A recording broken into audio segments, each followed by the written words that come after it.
Okay, let's call to order this budget workshop of April 26th, and we'll open it at 5:05.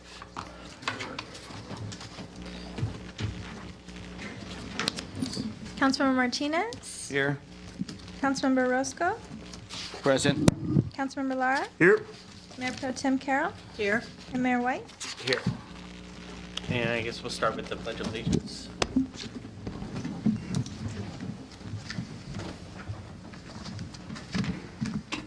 Ready, begin.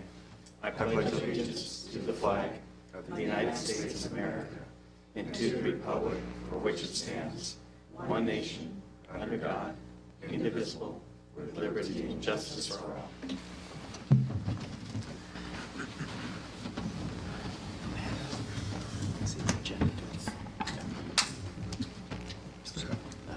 Talking with them.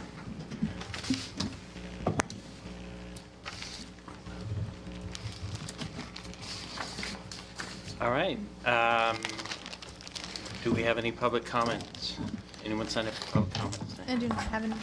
So I'll open and close the public comments at 5:05. I missed the public comment. All right. Go to the consent calendar. And I'm going to recuse myself on this item since it involves my firm. Okay.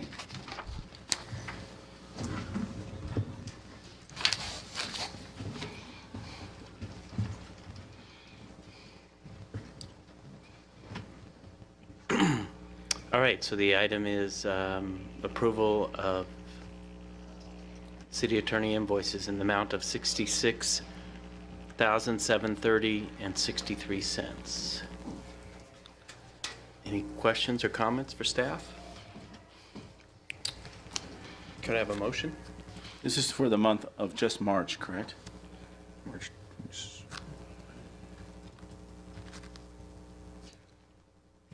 I'll make a motion to approve the city attorney invoices in the amount of $66,730.63. I'll second that. Councilmember Martinez? Yes. Councilmember Roscoe? Aye. Councilmember Lara? Yes. Mayor Pro Tem Carroll? Yes. And Mayor White? Yes.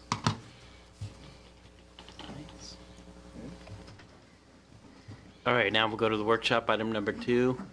Discuss and give direction to staff regarding the 17-18 budget.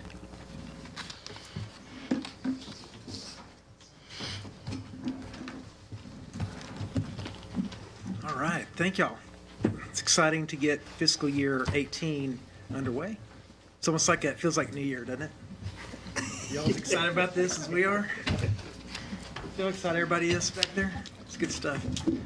We have a fantastic presentation for you to kind of walk through and give you a highlight. So what you've got at your places is some additional kind of summarization of the departmentals. And so, you know, we've been pretty constrained this year in terms of time. So we've had major litigation issues, negotiation issues, a bunch of things that we've been pulling together. And so we've been working our budget, bringing it together.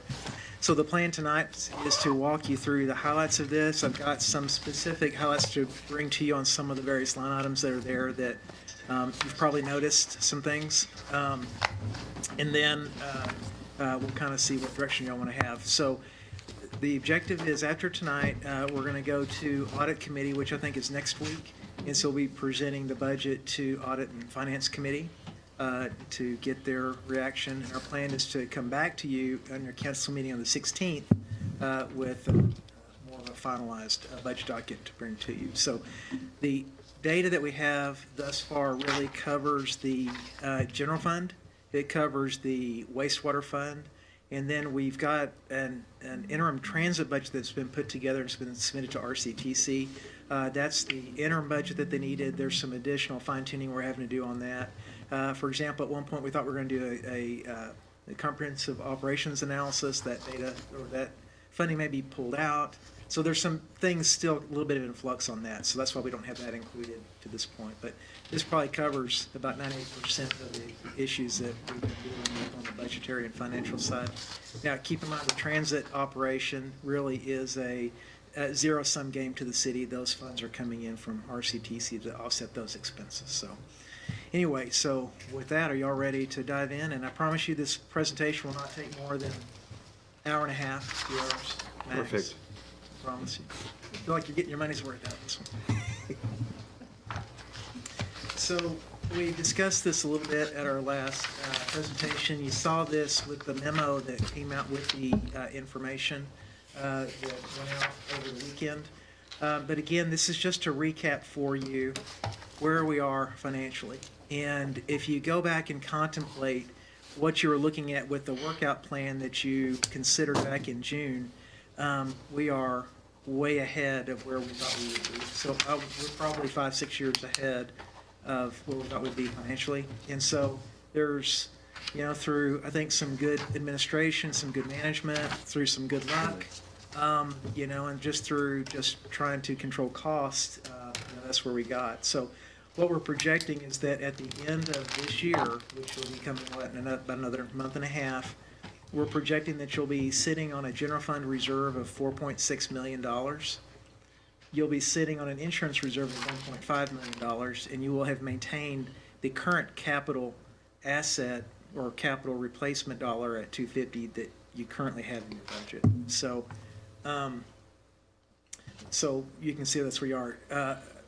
Ideally, we really need to target about $2 million to have in your capital equipment replacement. So that goes to major replacement of your vehicles, of your major equipment, your rolling stock, computer systems. Those types of things are things that ultimately we need to develop a schedule of replacement for and a depreciation schedule for. So that $2 million is really about the benchmark of probably where you're going to need to be to become really fully budgetary or fiscally solvent. So you're cash solvent now, but there's still some financial solvency and some budgetary solvency issues that we need to think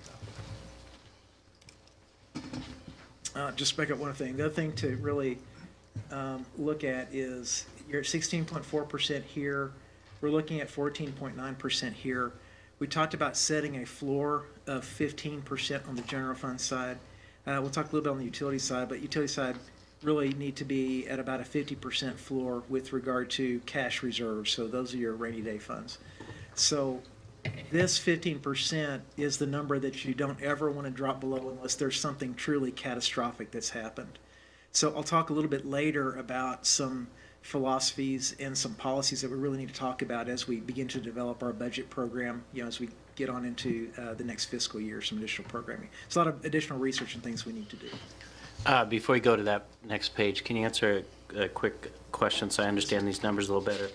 Under fiscal year 2017, the designated GF unobligated reserve is 4.6, but then at the bottom there's a reserve deficit of 398,000. Can you explain how those two numbers are related? No, that's actually 398 plus. So you're actually over your minimum threshold of 398,000.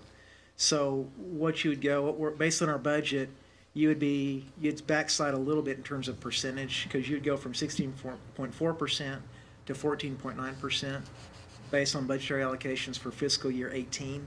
Okay. So you'll see you backslide off of that, and the reason for that is you want your budget balance to grow a little bit as your expenditures grow, and that typically happens really as a mechanics of how you handle your forecasting for your revenue, and then how you really control your spending. Typically what you'll see is you want to be within 1 to 2% conservative on your revenue estimates, and then you'll see yourself spending about 98% on your budget. And so if you kind of hit those thresholds for us, we would end the year plus up on the general fund side between $300,000 to $400,000 potentially. So Got it. we're a little bit conservative there. So that's the difference between the 16.4% and our Correct. threshold. Okay. Because you'll see your spending, your program spending, it will go from 28.2 million to about 31.2 million on the general fund side. So that spending grows Okay. on the general fund side. So that's what you're looking at, is that delta of that reserve Okay, as to expenditure. thank you. I think Ms. Carroll has a question. Could you speak to the deficit in the capital reserve? And I know where you're headed with the insurance reserve, so I just need the capital reserve. Could you explain why that maintains at that deficit level? Well, you've been sitting at 250. The city hasn't been providing allocations or set-asides for that capital reserve side or the capital replacement side. And so you really don't have enough cash yet to begin to do that. That's not uncommon of a lot of cities. But so 2 million is what we think a conservative number that you're going to need. We'll know better once we run depreciation schedules and look at that. 'Cause Okay. that really needs to be a function of setting aside dollars on a year-to-year basis in anticipation of replacing equipment on a schedule. So, we buy a new police cruiser. That cruiser would last potentially 4 years or 5 years. And so we would have a depreciation schedule. And so we would actually budget dollars and set those aside. So once we start to do this correctly, you'll see some transfers coming out of capital replacement for the purchase of replacement equipment. Sure. And then you'll see some budget allocations coming in that will begin to go back into this reserve side. And then ultimately, the delta you're going to have is where you're going to add equipment. So we're adding a street crew in here, and we Sure. want to grow that street crew, and we need to add some new trucks.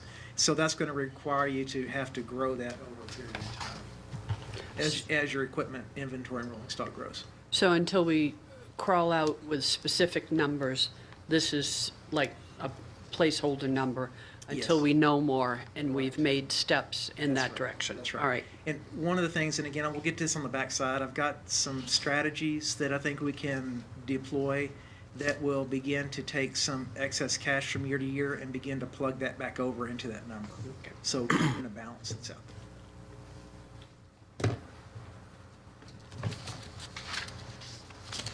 Y'all ready for Yes. slide number 2? Okay. Yeah, this is good, right? Yes, All right, good. keeping us awake. Really? Okay. So here we are in the wastewater fund. Again, we want the same type of sustainability concepts applied to the wastewater fund. And actually, we're doing a bit better here. So really, at the end of this year, you've got a capital reserve that you're sitting on about 700,000. And so those are actual revenues that are generated. So those are your actual wastewater fees that come in that can go to capital reserve. So again, we're projecting ending the wastewater at 50% this year. So the time you net that out. So again, that's 50% of your expense, your operating expense is what we're trying to get you to. What you can see if you look from 15 to 16, and there's other charts that bear this out, but you see a significant, almost a 50% reduction in expenses from 15 to 16. And in that 15 year, the city was paying an inordinate amount of dollars out to consultants. And so when everything kind of collapsed, a lot of those contracts were eliminated, and you didn't have a corresponding increase in spending within that operation. So you had a net effect over the last couple of years where you've brought in a significant amount of additional funds above what you're spending in terms of your revenue side. Now, there's some things you had to do to catch up, and some other things such as the $5,069,000 this year, which was repayment back to the CFDs for the advance payment on that called bond. So you had some other cash and liquidation issues that were happening to you that was drawing down some of that cash.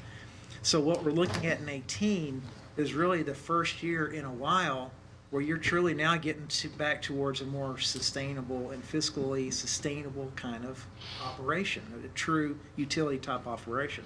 And you can begin to see it's like, okay, again, your capital reserve, you get that up to $2 million.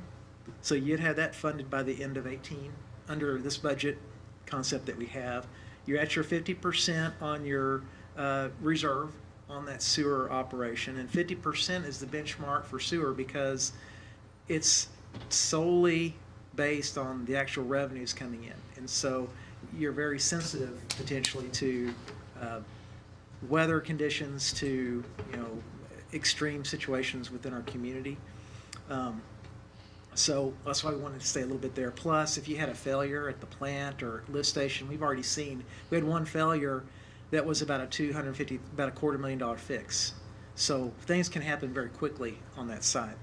But what you see, what we would try to achieve at the end of 18 is to have about $900,000 that we would actually allocate back into your capital reserve. And those are the dollars that should go to begin to fund CIP, capital improvement projects. So we want to replace a lift station. We want to add lines. We want to apply that towards the expansion of the sewer plant. So we're starting to build up cash. So that's rate revenue that's coming in that also gets married up with CFD dollars, which also gets married up with DIF, your impact fees. So those funding sources come together to help you develop a comprehensive capital plan. So we're at the very beginning stages of that. Any questions on this one? So some observations here in the general fund. This is really still a gateway budget. We have a lot of things that are starting to crystallize for us, you know, so, you know, we've got some new revenue streams that have come in, Measure A, Senate Bill 1, gas tax. We have a little bit better picture about what our actual revenues are. We're in the process of really trying to implement where we're trying to take the city with the new street program, with, you know, trying to develop a city so that is going to be able to serve a community of 90 to 100,000 people. And so we're building really the basement, if you will, of that step. So we're at the foundation level. So there's a significant amount of research and work that we need to do.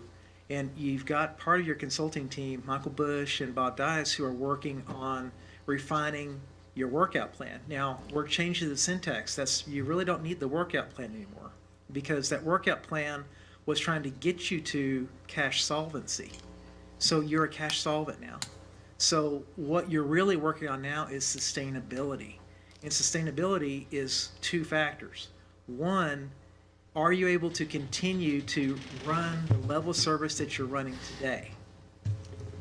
Two, are you able to accomplish the programming changes or the service changes that you want to see over time? And we're working on sustainability models. The ones that you're going to see coming to you very soon is looking at a rough cut picture of the city over a 20-year period. We're going to be doing a more granular job, looking at 5-year windows, 5-year snapshots on more granular data on your actual day-to-day operating, your actual CIP, your actual other capital needs that are out there. So this is a gateway that is conservative, I believe. It is meeting, it's stepping up to some of the service thresholds that we've talked about and tried to prioritize through our various brainstorming sessions and goal setting. And so it's taking that step. So what we need to see is, okay, what are our revenues going to look like as we move on down the road over the next several years? And so that's a piece that we are now need to put a lot of attention to and start working on. So the revenues, again, you've got a balanced budget here, fully balanced budget. So you're at about 31.2 on your revenues and 31.2 on your expenses. And an interesting thing, really, when you begin to look at how you're broken out on your spending, you know, your personnel is only 48% of your total spending in the general fund. And in a general fund operation, it's not uncommon to see 70 to 80% of that actual expense is personnel. And part of the reason for that is you're transitioning from consulting, you're transitioning from outsourcing things to looking to maybe bring some things in-house. It doesn't mean you spend more, it's just going to reallocate. So instead of spending on a contract, you're spending on personnel-related expenses, some operating expenses associated to that. So it doesn't mean you necessarily spend more, but it's a redistribution of how that works. And so, again, even with this budget, you're still at a very low threshold in terms of what you're spending on personnel-related as compared to your other operating side, on the general fund side. The other thing to note is on the capital, again, you're spending about $665,000 throughout all the departments on the general fund side, and so that's still only about 2%. And so if you think about the service solvency issues and you talk about the budgetary solvency issues that are the next two solvency questions to answer, that's really kind of an indication for you. We're still not investing on the capital side. There's more we need to spend on roads. There's more we need to spend on equipment replacement. There are facilities. Things like that are things that really need some attention that have been deferred for a long time. So, so that picture will begin to change. So that's why I'm saying this is a gateway, because we're carefully moving to the type of community that we're targeting, that y'all maybe want to try to get to from a service basis and from an operational stability basis. One of the things that will be a significant change as we look into even next year is there's probably $1.5 million more potential revenue that's coming in just on the street side next year. I mean, year after next, so 18, 19. And that's coming solely from the gas tax allocation, because there's been a dip in our gas tax because gas sales have dropped, prices have dropped, so those are coming back up. You got the Senate Bill 1 10-cent tax that is scheduled to bring in about $750,000 in 18-19. We're at $225,226 for this year. Measure A, if we're back in time, Measure A is going to go to about $900,000. We're budgeting $433 right now. So if you're looking at a combination of those, you could see $1.5 million coming in, and those are dialed into and restricted funds to streets only. We're at an interesting time, and there's a lot of dynamics that have changed. I mean, radically, our picture just in the last month or two. So it's interesting. So on the revenues there, you describe or detail $12.5 million. The other 2/3 of the revenue is coming from what other types of sources? Those are going to be coming from transfers in. They come from other fees that are there. They come from other intergovernmental revenues. They come from PEG, transfers in from special funds. Potentially, those are the types of things. Okay. So what we're showing you here is still the lion's share of the revenue coming in for you on the general fund is property tax, sales tax, and then your motor vehicle taxes. Okay. Ms. Carroll?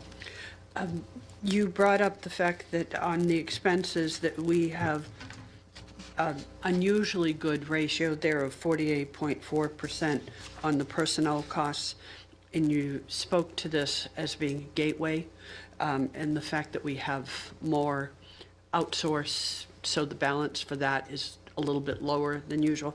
So you do expect that to go up over a period of time. We won't maintain that low of a level for very much longer. I suspect that it will go up over time. I think that, you'll see more police, for example. I mean, we have a target, and we're trying to get to our, 1,000 ratio on police, and we're not there yet. We're getting closer. So the need to speed up, allocations for that. Fire, is a big fire. contract service that eats up about, in this budget, it's about $2.9 million, and that'll go up, significantly, 5 to 6% annually, probably. So that'll offset part of those expenses. But as we do more streets, as we do, more programming, one of the things that to think about is if you want to contemplate outsourcing some services as opposed to bringing, or expanding more in-house staff. I mean, all those things will kind of transition out. But typically, I think you're going to see that number push up. As there's more things that need to be done that you want done. And there's a balance between in-house and outsourced services. In-house, when you have people here, they are doing multiple things typically. They're providing multiple programs or providing dual kinds of service. So very rarely do we hire a person who does one specific thing. they're supporting other types of operations. And so, there's some of those economies that'll come. But I do think that you're going to see some changes in that. And how quickly will just kind of depend on how well we continue to see the economic performance for the city grow and how much risk we're willing to take.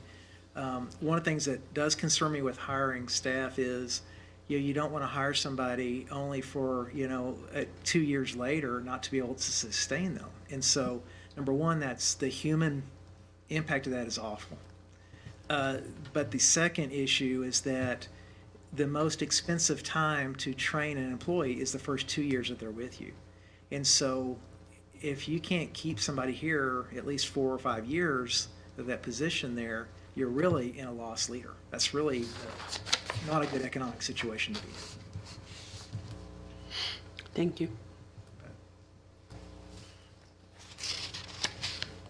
So I think this slide kind of reflects the journey that y'all have been on over the last couple years anyway. And so 14-15 was your first budget after everything kind of came apart, the wheels flew off, and you were tumbling down the slope because you lost your left ski, and some other things happened. I don't have a puppet show, I'm sorry. So I'm trying to use the alliteration. You can improvise. Okay, thank you. So what this community did, some very smart things. You said, hey, we're going to get conservative on our revenue projections, and we're going to stop spending on anything that absolutely is not necessary. And so, in addition to that, y'all went to your negotiating groups, and you also negotiated some reductions in salary and benefits that really kind of brought you into a stable position to be able to kind of withstand that and stop the bleeding. And then we moved on into 15-16, and 15-16, again, you had conservative revenue projections. There were some other kind of special things that happened, and again, council and staff was very, very conservative on, what do we want to allocate for spending. And again, you kept that constrained. And then 16-17, again, continued to grow a little bit on the expense side. But again, your revenue, you saw bumped up even better. And again, in addition to that, you had some additional one-time things that happened. But, when you go back and you look and you say, okay, what happened, for example, in 16-17? Well, one of the key issues that happened is we understated our revenue on the garbage side. So we had factored in the revenue stream for the residential waste that we collect. So we bill out for waste management, and then we portion that part of that bill to them. And so they get about 79% of the bills that we generate for solid waste. So we didn't factor in the commercial revenue coming in. Yet on the expenditure side, we expensed all of it. So they got the full share of it. And so what you reported was really only about 3.7 million of about 4.5 or so million, or 5.5 million of revenue. So those types of things had a big impact on you. Plus, you had a lot of kind of ongoing one-time capital expenditure. So, for example, we said, hey, we're allocating, so many hundreds of thousands of dollars to do a study, and the study wasn't completed in this full year. I mean, so a lot of times those studies will go over multiple years. And so you have some things like that happen, some good, lucky things that have happened, and some understated revenues. If you look and you see that blue line dipping down, so you can see the upward trend, and really what we're forecasting for 17-18, again, is, I think, a conservative number, and I think this chart kind of reflects it. For example, we'll probably see about 5.3 million in sales tax revenue coming in this year, is what we think we'll actually book. We are forecasting about a little over 5 million, about 5,050,000 coming in sales tax for next year. So, there's about 250,000 right there that we're not booking. And, part of the reason for that is, what does that actual trend look like? Was this a bumper crop year for sales? Were people feeling more confident? Were prices up? Are those things going to readjust, or are we going to see a little bit of backsliding in the economy? We just don't know. There's some unknown factors that are there. if you look at the HDL report, HDL had forecasted $4.6 million in revenue for this fiscal year. And again, we're about 5.2, 5.3. They're forecasting 4.9 for next year, and we're budgeting we budgeted 4.6 this year. We bumped that up to 5, like I said, a little bit over 5. So, we're still kind of we're still a little bit over where HDL was, but HDL's been a little bit below what our actuals are. And my theory on that is that really HDL's looking at more of a conservative model that anticipates what the existing retailers are from the prior year. And so their models are a little bit blind to what the actual growth in the community has been, both in terms of the population size as well in terms of the actual number of maybe retailers or expansion of business here. So I think that's the reason why that delta exists. I don't know that for sure. Again, that's another one of those drill downs that we've got to really kind of begin to model and figure out. But when you look at that 5 million range, it's still conservative because remember the first things we did was try to run a model on what the sales tax revenue might look like for the community on a growth basis.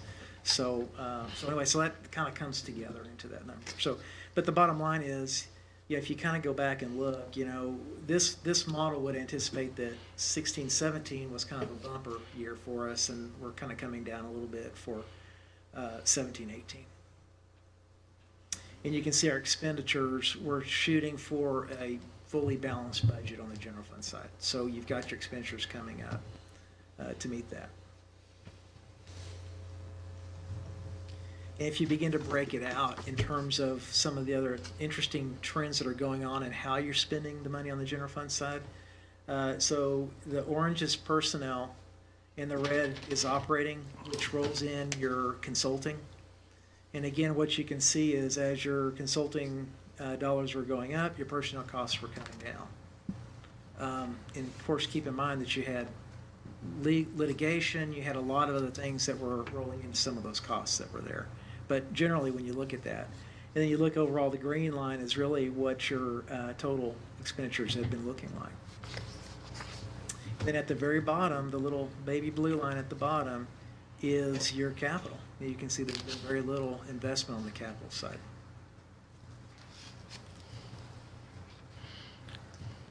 Go back, I'm sorry, question. So on operating cost, you see that just staying the same, and I mean, it's pretty much evened out according to what you have.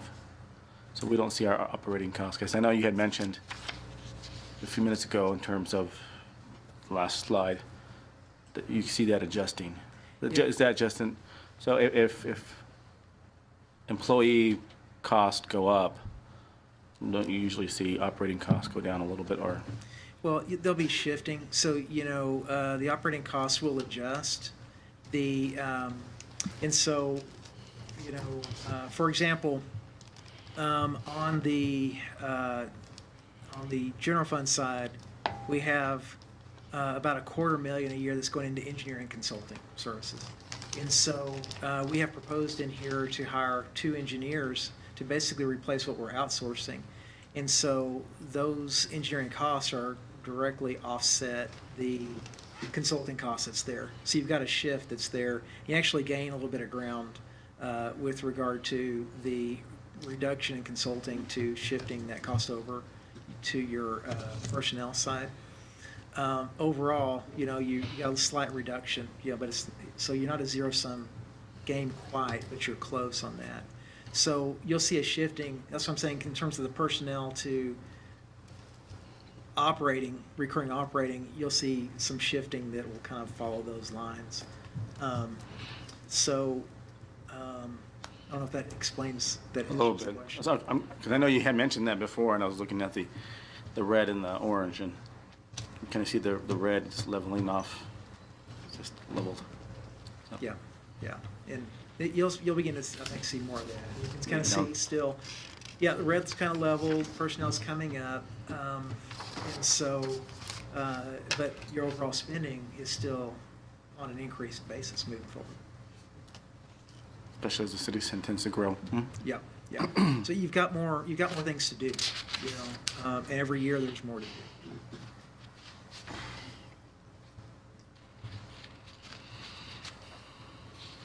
So on 18, this just kind of gives you an idea about how your operating costs are distributed.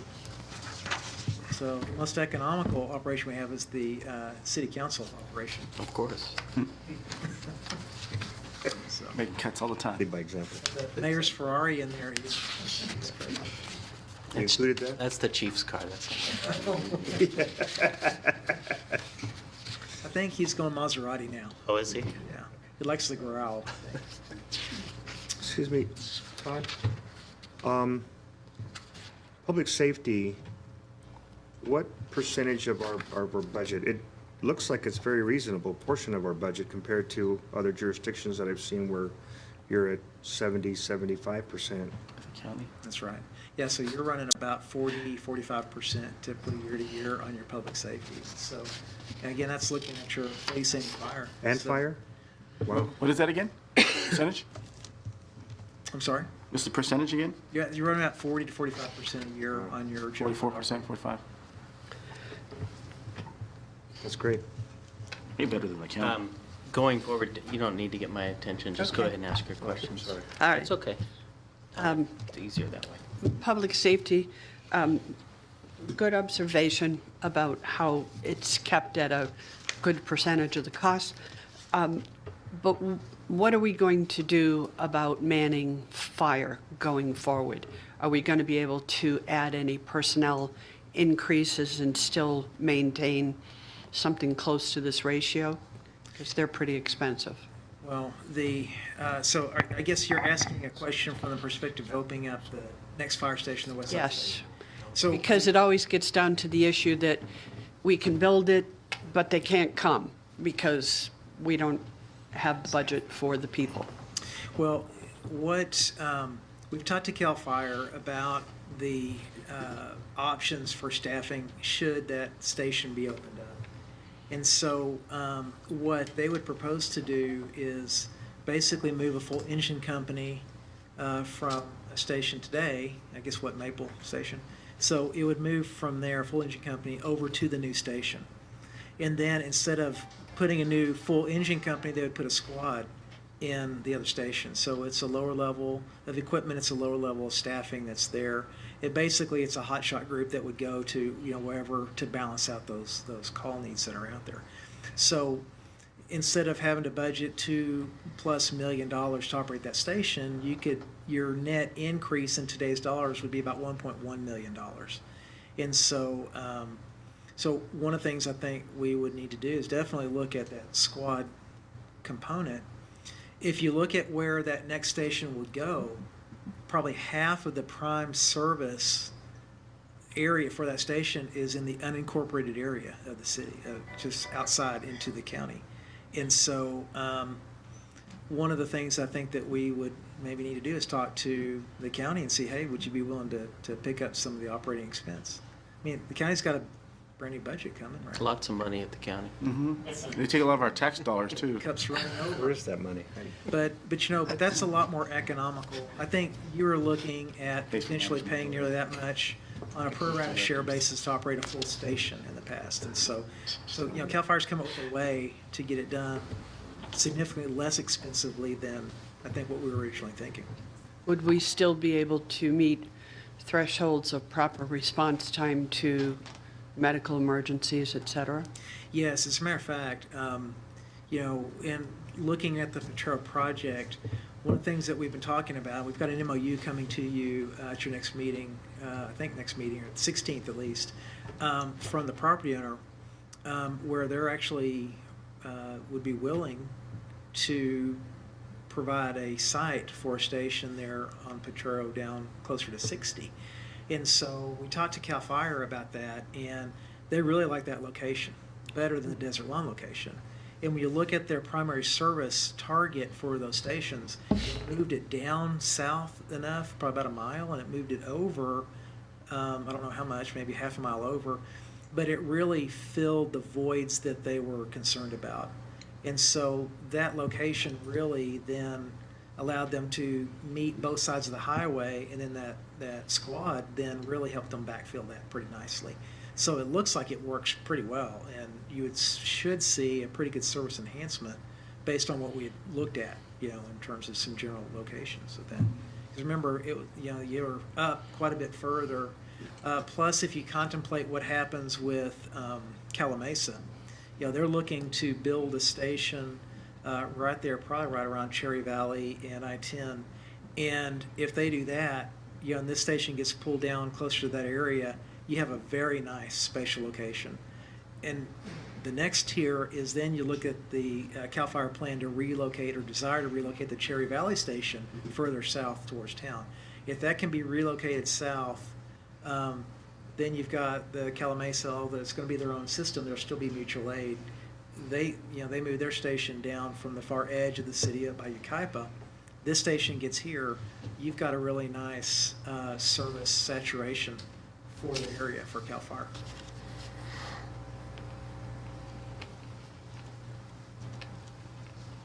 Sounds all good. Sounds Very good. wise. But it's on paper. All needs money. All needs money.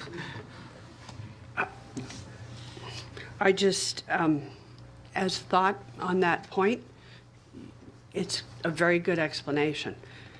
If I didn't hear that explanation, and if I was looking at this, I would say, if I was the other side of the fence, and I was a citizen that didn't have that kind of explanation in front of me, I would be concerned that it wasn't mentioned anywhere in the budget that there was any consideration of that. So you might, just a thought, want to add a line in your explanation of the budget maybe, that you've considered that and you're looking at ways to address that going forward, so that, just a thought, because otherwise somebody picks this up and they go, they've got computers in here, but they don't have any consideration for the fire station, and that's been a concern for years now. So I appreciate that you've given this such great thought, and that you've also gone out proactively and tried to see what you could do creatively to make sure that that is addressed. But I just feel it may be perceived negative that there's no mention whatsoever in there. So however you phrase that in one or two words in your written description or something like that, I just feel it tells people that it's still incorporated into the goals of the city. We're not on that slide yet, but on that situation, the reason it's not in, because I think I asked you where the expenditures for the fire was, none of that would take place before the end of fiscal year 2018. So that's why it's not focused on in here. Yeah, I suspect, the earliest you would have before the fire station actually constructed and ready for occupancy, you're probably 4 or 5 years out. Okay. Because you got some additional dollars that you need to construct. If the project that we're talking about makes, and you have a site there, they really wouldn't start developing that for a couple years. And so you figure a 2-year lead time for design and construction. So you may be about a 5-year window. Because, you also have the Ventura Boulevard project, which would need to be constructed to make it really all functional. That's got to have to fly first. Yeah, so there's an ordering that really will come into play, but, it could happen that quickly. And, one of the things that, as we talk about the sustainability modeling, is to really begin to look at that and say, okay, we have to drop those dollars into our fiscal model. Now, our consulting team that's working on that sustainability model is incorporating that $1.1 million adjusted for inflation into their model. So we'll see that, and we'll begin to look at what that impact looks like on our budget. And that 1.1 million is the operating or the That's building the of the operating. operating. That's the operating for the fire station that's not here fire yet. station, right? Okay. So you have a net add that's there. And so again, I think we should open up those conversations with the county and say, hey, is there a way to do that? Because there was still another discussion about another station to try to address some of that unincorporated area down south as well. So, so maybe this is a cost-effective way across the board for everybody. All right. I think we're all on the next slide already, except for you. Okay, sorry. That's Go okay. ahead. Just trying to keep us in sync here. Oh, thank you, sir. I appreciate that. So I've been calling these enhancements. These are the proposals that we have in the budget to present the requests for allocations. And so in the packet I gave you, with that night, we did one of the nights with our brainstorming, we had everybody kind of go through and highlight, the priorities that y'all had on the various kinds of enhancements that the departments talked about. And so you'll see that schedule, it's got a lot of colors on it, but it really kind of shows what the top-rated priorities look like and how they scored out. And so staff, we considered that in addition to some of the other things that we were seeing operationally to come up with this program enhancements, and then cross-check that against our council goals to see are we being consistent with that as well. So these are the enhancements that we have incorporated. And so, and there are some differences between what council scored and what some of them we put together look like. So on city administration, again, the assistant city manager. So there was two that I had thrown out to discuss, and one was really looking at a CFO, financial basis, and one was looking as a chief operating basis. And so the CFO one scored a little bit higher than this one. My preference, and what I would ask, is really for the COO, because that helps me handle a lot of the day-to-day things, and that allows me to be able to be involved in the financial and some of the policy things that I feel like I need to be closer to at this point. And we may not need that other one. We just don't know. But there's so much day-to-day, especially with a lot of the capital projects and things that we're trying to accomplish and get done, that we just need help. We just need help to keep those things moving and take care of those. The economic development manager was that full-time economic development position that was there. We've got it classified as a manager right now because it would be a one-man office, but it gives us that full-time person that's there. And in the budget, I bumped up travel and training a little bit on the admin side also, that would intend to begin to cover some of the beginning travel and training we would need to do for certification for that position. Information technology manager is new. That wasn't discussed initially. But this is again one of those that's offset potentially by a reduction in the city's IT contract. You're paying about $210,000 a year right now in IT services, and so again, this would be bringing a full-time position. But we really need a point of contact in our city hall. So somebody who is day-to-day managing and coordinating upgrades, equipment replacement, software needs, coordinating back, so we'd still have a quasi-contracted service where we would go back under this scenario and have some additional outsourcing help, with our network administration, those types of things. But we really need somebody that's there. I mean, even down to reviewing our phone bills, making sure our phone bills and all those things are being reviewed. It's just another opportunity to look at that. So it helps from a variety of different perspectives. So, Do you think that's going to increase our budget from 200,000 a little higher? no, it's an offset. Offset, So okay. so it'll cut that IT budget about in half. So you'll drop down to about 100,000 or so on your IT, and you'll pick up those savings will be rolled back into this in-house tech position. And having somebody here, it's a lot better Well, than. right, and I mean, things like the laserfish issue. Having somebody here to bird dog that and say, hey, we're on top of it, and coordinating back with the contractors and coordinating back with our provider. Those kinds of things.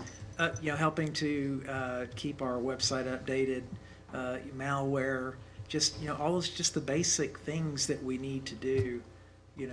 I know, for example, at our school district, every 2 school sites share an IT person. And just the time off when you have a system down and having coming in, it's very challenging. And I can imagine here, when you don't have that person here constantly, the city can't do its business. Well, and again, when you got to, the nature of contracting is that your contractor may, they usually have more than one client, Yeah. except for our attorney. We're the only client our attorney has. But you may have an issue that craters you at the same time that one of the other clients is having an issue, and it could be, a down phone line, which has knocked out 911 lines, and we're having to stand up emergency communications, and so IT is critical to that situation, and so our IT person may already be involved in an hour away. So those kinds of things are things that are just inherently there, and I think there's some vulnerabilities that are there by not having somebody here that we can point to and say, hey, you need to address that. Plus, the overarching architecture of our network system, we really need to begin to integrate it. We really, there's just some things we need to do. I mean, we've got a fantastic consultant, and they do a great job for us. They are really phenomenal, and they offer a very high level service. But again, we're trying to begin to operate as a city. We need an upgrade. Yeah, I mean, basically. there's just some things we need to do, and there's still a lot of value that they'll bring to us. I'm not suggesting we would terminate that contract altogether, but we don't, instead of having 2 full-time contracted staff assigned to us, we would have an in-house and then an FTE assigned to help us on projects on the other side. Human resources, we looked at a human resources tech and a payroll tech, and just really kind of looked to try to combine that. And again, when you just the daily processing, in processing and out processing of employees, and handling paychecks and inquiries, and benefits, just managing benefits, and and employees will have issues all the way down to dealing with your health insurance provider. And so just having somebody there, we've got one person, Carrie, who's trying to do that, trying to do risk management, trying to manage IT and be a POC on that. Also, all the other things that she does for us that are, off the side. So it's just, again, it's a behemoth. It's a lot of happening that's going on over there. Public Information Officer, Special Projects Coordinator, again, trying to develop a proactive and reactive strategy to communicate within our community. Somebody to be able to listen to the things that we're trying to do in our community, and then to figure out how to communicate that back in a way that our community can consume that information. As government employees, we're terrible at public information. I mean, we're excited to go talk to people, but we're talking in acronyms, we're using language, and we get so excited about what we're doing. Sometimes we forget that the things that we're doing have an important value in terms of communication out into our community. People would want to know, hey, what's happening with the road program, or what's happening with the sewer system, or the community may not know those are important, and you say, hey, we need to communicate that. Emergency situations, who's our voice, who's coordinating our communications, in a major flood, or those types of things. The Special Projects Coordinator side, we've talked about wanting to try to get into and manage grants and manage other things like that. And so, this could be an initial effort to begin to, again, have somebody that's there that at least is reaching out and trying to identify maybe what some other things are out there. And there'll be projects that may want to look at from time to time that this person could tackle. But the primary objective really is public information. The executive assistant, again, that would be a person here in City Hall that really tries to handle just the routine functions for all your administrators here in the building. It's things from fielding a stopgap to field phone calls. Hey, citizens calling in, and it's somebody that can help route them to the right people, to the right departments, or it can collect information. They can coordinate schedules. Again, you've got your staff going a bunch of different directions, and having somebody here that's there that can field it, can make sure that customer service is being handled, they can make sure that calendars are coordinated, are kind of critical things that we really need some help with. So Thanks, Nicole. And then through the budget, there's various pieces of equipment there, primarily office equipment. So there's computers. So a lot of this is one-time setup. So if we need desks, filing cabinets, phones, computers, setups. Police department, again, the deputy chief was one that was kind of split in terms of how it was prioritized. But really, my request for the deputy chief position it's an administrative issue. Our police department handles a variety of issues, and really some of those go well beyond what a normal police department does. But just in terms of the day-to-day stuff, we've got police officers who are out in the field, and they're dealing with issues, what they're dealing with from day to day. And so having somebody there that can help be a point and help provide direction and also kind of be a sounding board is critical to us. Plus, we want to begin to grow back into some of those services that we've dropped off on. So there's community-oriented policing things. There's other things like that we want to try to start to ramp up and do. And so again, we are stressed. Chief is stressed at the upper level that's there. So again, it's somebody that's come in that can help oversee. Really, the COO of the police department is really what this position is. The chief doesn't look stressed. Oh, He looks great. No, no gray hairs. He's lost like 6 inches since they got here. Look at that smile. Look at him. So right now, we also have in our organizational structure, we've got several corporals, we've got sergeants, lieutenants, commander is an assignment. But our MET team really is a team that's kind of a catch-all. So MET. multiple.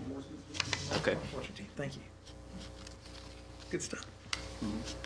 But when you look at that sergeant position, though, it's providing really a comparable level of oversight there. It's looking at K-9, it's looking at, all those kind of special policing needs that are out there, community-oriented policing, coordinating back with a lot of those elements, code enforcement, those types of things are things that this sergeant position would really try to oversee. And again, it's bringing a structure to it and bringing really kind of a consistent level of management structure across that element of the department. The patrol officers are there to help get us up to our patrol ratio, so we're still not at the 1 per 1,000. Plus, keep in mind, we're growing, by a couple thousand a year, 3,000 a year maybe even. So trying to keep up with that. Now, what these 3 officers do, it allows us to put a swing shift in. So it sets us up to be able to provide peak coverage, during peak times of the day, peak times of the week. I have a question. Cover that. This needs to be asked, and this is no intention in terms of, the usefulness or the importance of having a deputy chief, but will that minimize? Will that cost? Will that be taken away? An extra person on patrol? I mean, because of that position, instead of having 4 patrol officers, now we're going to have 3 because we're having That's right. deputy chief. No, that's correct, because, if you fund that position, then, that's obviously a more expensive position than a patrol position would be. Mm-hmm. That could be 1.5 patrol positions, say. But I think when you go back and look at the efficiency of it, you need a span of control. And, we've got a situation where, I need Chief to do some additional, chief things that he just can't. Well, he's supposed to put 24 hours. That's why we pay him salary. Well, he does. He's working 24 hours now. He's doing about 36 hours a day now. So, but there is a point, Mm-hmm. and we are at a point of saturation there. And so, it's just, we've got, if your organization is too narrow and it begins to run really deep, again, you begin to lose efficiencies on those operations. And No, I get that. I just know that question is going to be asked. Yeah. And so people are going to say, well, why do we have, 1 less patrol officer? Because we have management supervisors, not hitting the streets, they're behind a desk. And I know the importance of it because as we grow as a police department, as a community, not having 1 person managing, now you have 2 in a growing community is important. So, but that's the question that's going to come up. Well, and we need our chief to be able to make more proactive contact in the community. Mm-hmm. We need our chief to be able to, sit down with me, and counsel, and to really kind of look at what is the direction that we need to go. I mean, public safety, as you saw, is the biggest operation that we have in our community, and it's oftentimes the biggest operation that's out there. It's very complex. Our employees have needs, and, employee needs, particularly in public safety, are not, necessarily comparable to public safety or non-public safety personnel kind of needs. And so it's coverage and it's those types of things. But what you're losing is, again, that preparatory opportunity for the community, trying to take the community and have the opportunity to really think about it, think strategically, and begin to develop the community the way it wants to go. I know that's hard to understand a lot of times, but that's important. It's very important to us in creating sustainability moving forward. Just the average person in the community wouldn't understand that. They just see, one less police officer on the street, so. No, I get that. The .85 per 1,000 is after the additions that you're. That's correct. Here. Okay. Right. And the way we run our calculation, we look at all of our sworn personnel. So chief, then through the entire ranks. So all that factors into that number. So the deputy chief position, regardless of whether it's a deputy chief or a patrol officer, is going to reduce that point or increase the .85 per 1,000. It would stay the same. So the deputy chief position is factored into your coverage calculation. So, the way you would increase that is say, hey, instead of a deputy chief, we want 2 patrol officers. Got it. Instead, or you'd want to add another sergeant and another patrol officer. I think, initially we talked about, some other types of structures. So, Lieutenant. Just a suggestion with what you have here. I don't know. This PowerPoint that you put together for us, is that going to be part of the actual official budget? This kind of information, because it is sort of misleading that it looks like the officer ratio is patrol officers. Oh, yeah, I'm sorry. Yeah. But So yeah. I'm just wondering. No, this won't be. This is just a recap for you. Okay. And so there will be departmental details, for each department in the final budget document. Okay. That will specify that more clearly. Thank you. All right. Code enforcement, we're looking at changing the terminology. So code enforcement's awful heavy-handed, and really what you're trying to achieve through code enforcement isn't hammering somebody and enforcing code. It's really gaining compliance. And so, and really the idea is hey, we want to beautify our community. We're trying to make an improved and enhanced community. Quality of life is a key issue. So we want to retitle them community enhancement officers. I like that. Yeah, so, and I know y'all have, kind of looked at that, over time, but anyway, that's the philosophy I've talked about, and I've chiefs on board. Okay, yes, he likes that too. Sorry, the buck stops with you anyways, right? No, stop.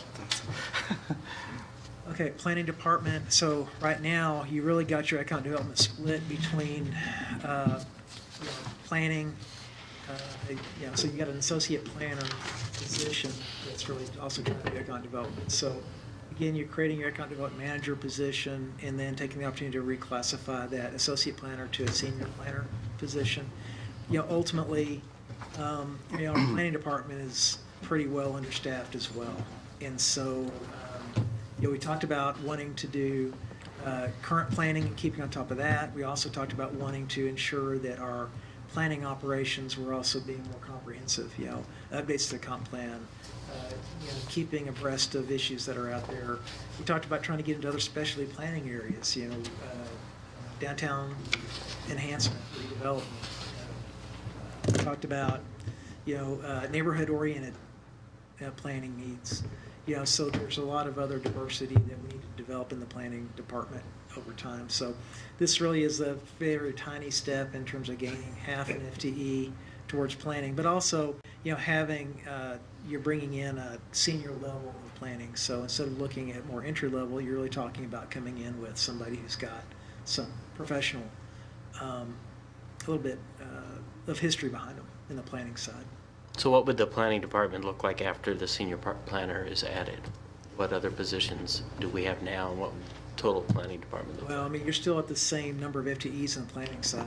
You gained half an FTE in terms of actual allocation. So right now you've got your director, you've got your associate planner, and then you've got your tech. Okay. Planning tech that's there. So you would have your director, your senior planner, and then you've got your tech. So instead of 2.5 full-time, you'd have 3 full-time? That's right. Okay.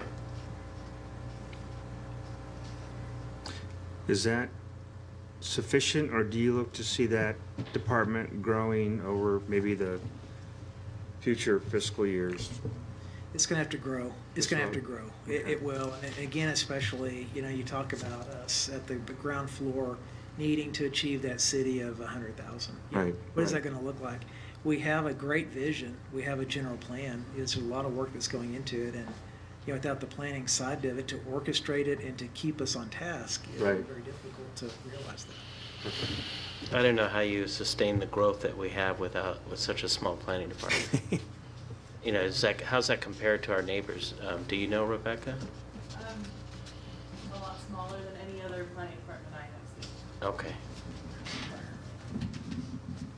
including build-out cities. But we've been doing it, we've been managing. It's, our tech is not a full-time just for the planning department. It's a majority of the building.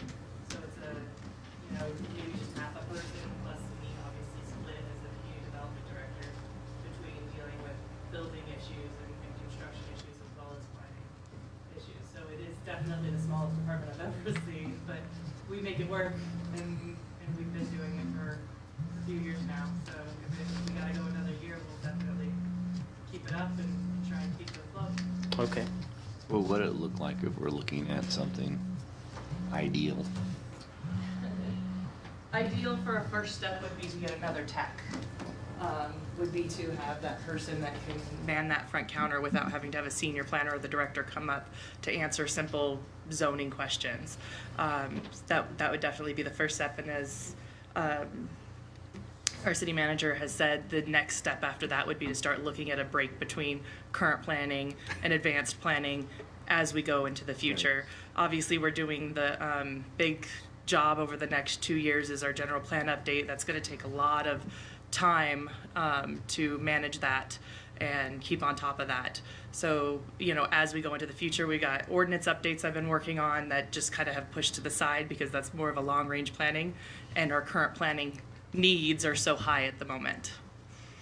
So, if there was a choice to take one additional person, I'd start with the tech, and then in the future, look for more planners.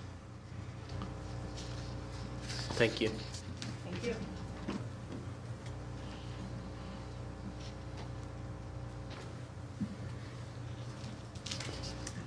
Would Todd, just real fast, would that go to 4 or would it go to 4.5? If we were looking at an extra tech. That'd be 4. 4. So Right, she goes from 3 to 4.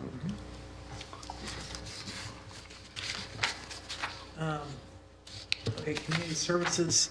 One of the issues I know that we've heard about and talked about is wanting to enhance our proactive park maintenance.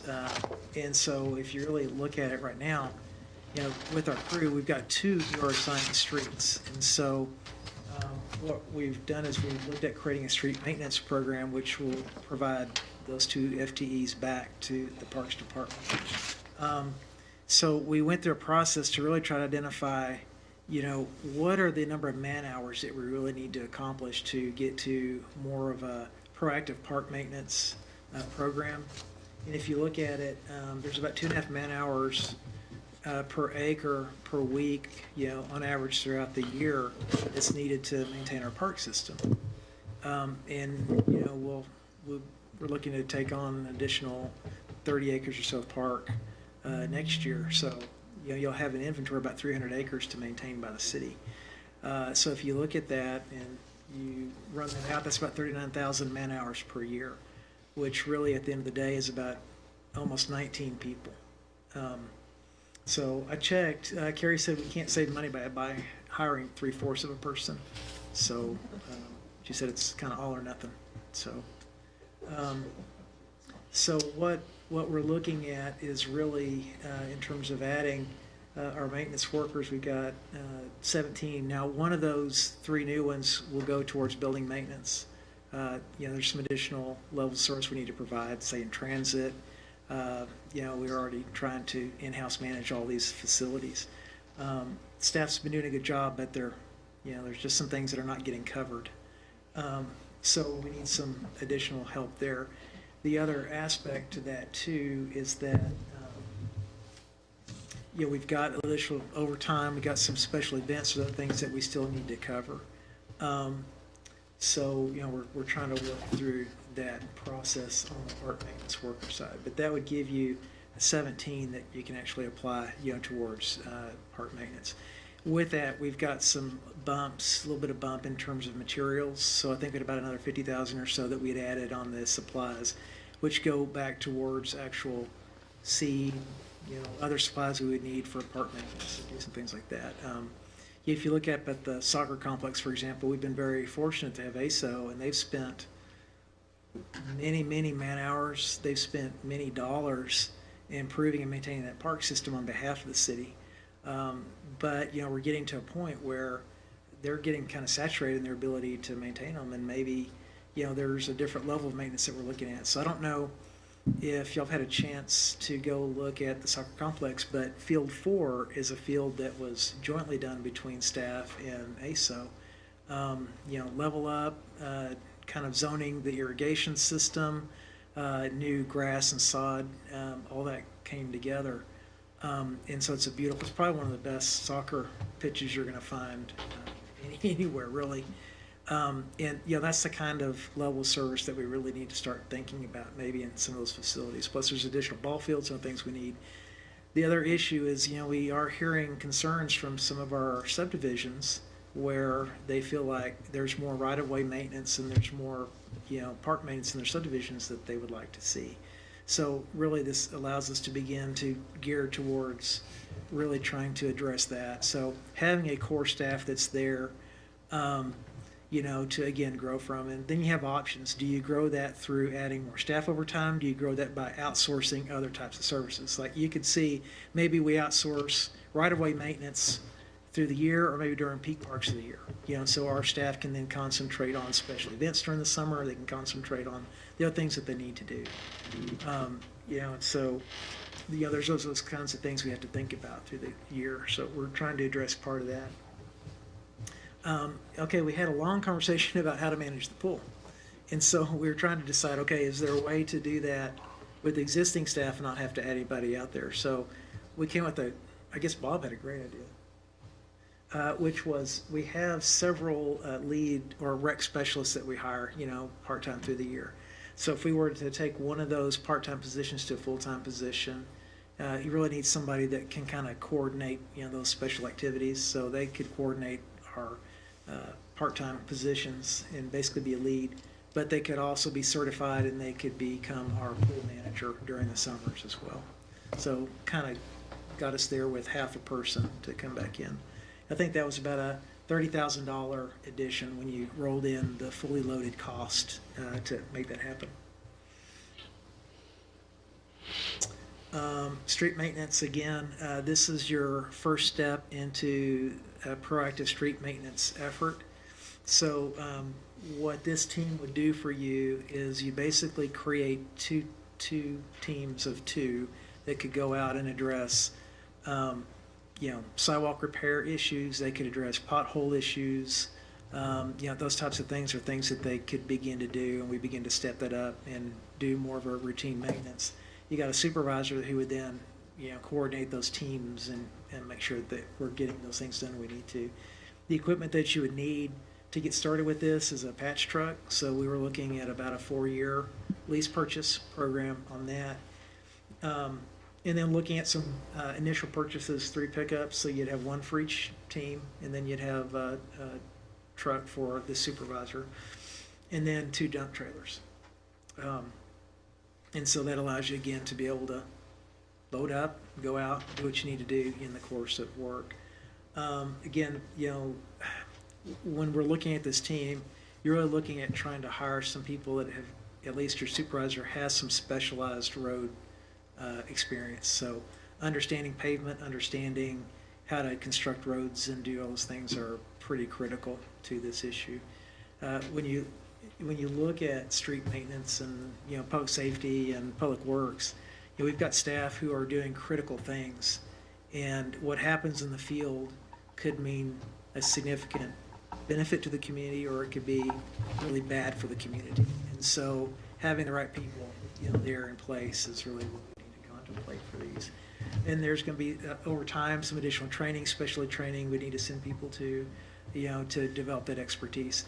One thing to think about over time is you're actually developing some expertise within this type of operation to do some small actual reconstruction little projects, maybe a block at a time, maybe you outsource part of it and you come back and lay down asphalt. There's just various things that we can do, but it's your first step into building that up. And so the sustainability of it, again, you've got 433 from Measure A coming in this year. That's helping to offset that. You've got another 226,000 coming in. So in this first year, a big chunk of your dollars, you're about $130,000 plus up in terms of materials for contracting and materials for actual road maintenance for this year. And, you've got your pickups and your dump trucks that are eating up some capital that could go into more maintenance efforts, following into the next year. In addition, we already talked about the additional dollars that you have coming into streets. So you have some opportunities to kind of grow and create some stability with this, I think, over at least a 10-year period. So the street maintenance department would have 2 teams of 2 and a supervisor. So we're building a street maintenance team that doesn't exist at all right now, correct? Correct. So right now, all of that work is being done by contracts, outside contracts. You've got outside contracts that are coming in. I mean, we just did a contract to do permanent pothole patches. We were doing coal mix, before, because you only have 2 employees who are designated to street maintenance right now. Okay. For the whole city. And so, we're aging. And think about this, we are in the first step of developing a pavement management system. So we're out right now with the GASB analysis, and that is going to do a pavement condition assessment. So that's the first piece that you're going to see, coming in next year. And then what we'll ask you for after that is, to go out to RFP to actually develop a pavement management system in and of itself. That'll take that condition index and then evaluate that and then come back to you with recommendations on how much you need to be spending and where you need to be spending it to get our streets up to the index that y'all want to see. So y'all will decide what level do you want our streets to be, and so you'll say, we want gold-plated streets. And they'll say, well, that's good. It's going to cost you this. We'd recommend, Brick Road. nickel. So the street maintenance now is all under community services and under Bob's team? That's right. Will that still remain under Bob's team? No, it would be restructured over to Public Works. Okay. You'll be coordinating back with engineers. So if we hire the engineers, you'll be bringing that in-house expertise in, and then they'll be moving on over and they'll be coordinating back. So And what happens to the 2 street maintenance guys that are working now? they become part of this 17 that are going, so those Are they in the positions- 17 that we're thinking of now? So Right. out of yes. those 17, 2 of those people are working the streets? Yes, Okay. right. So, well, they work on the streets.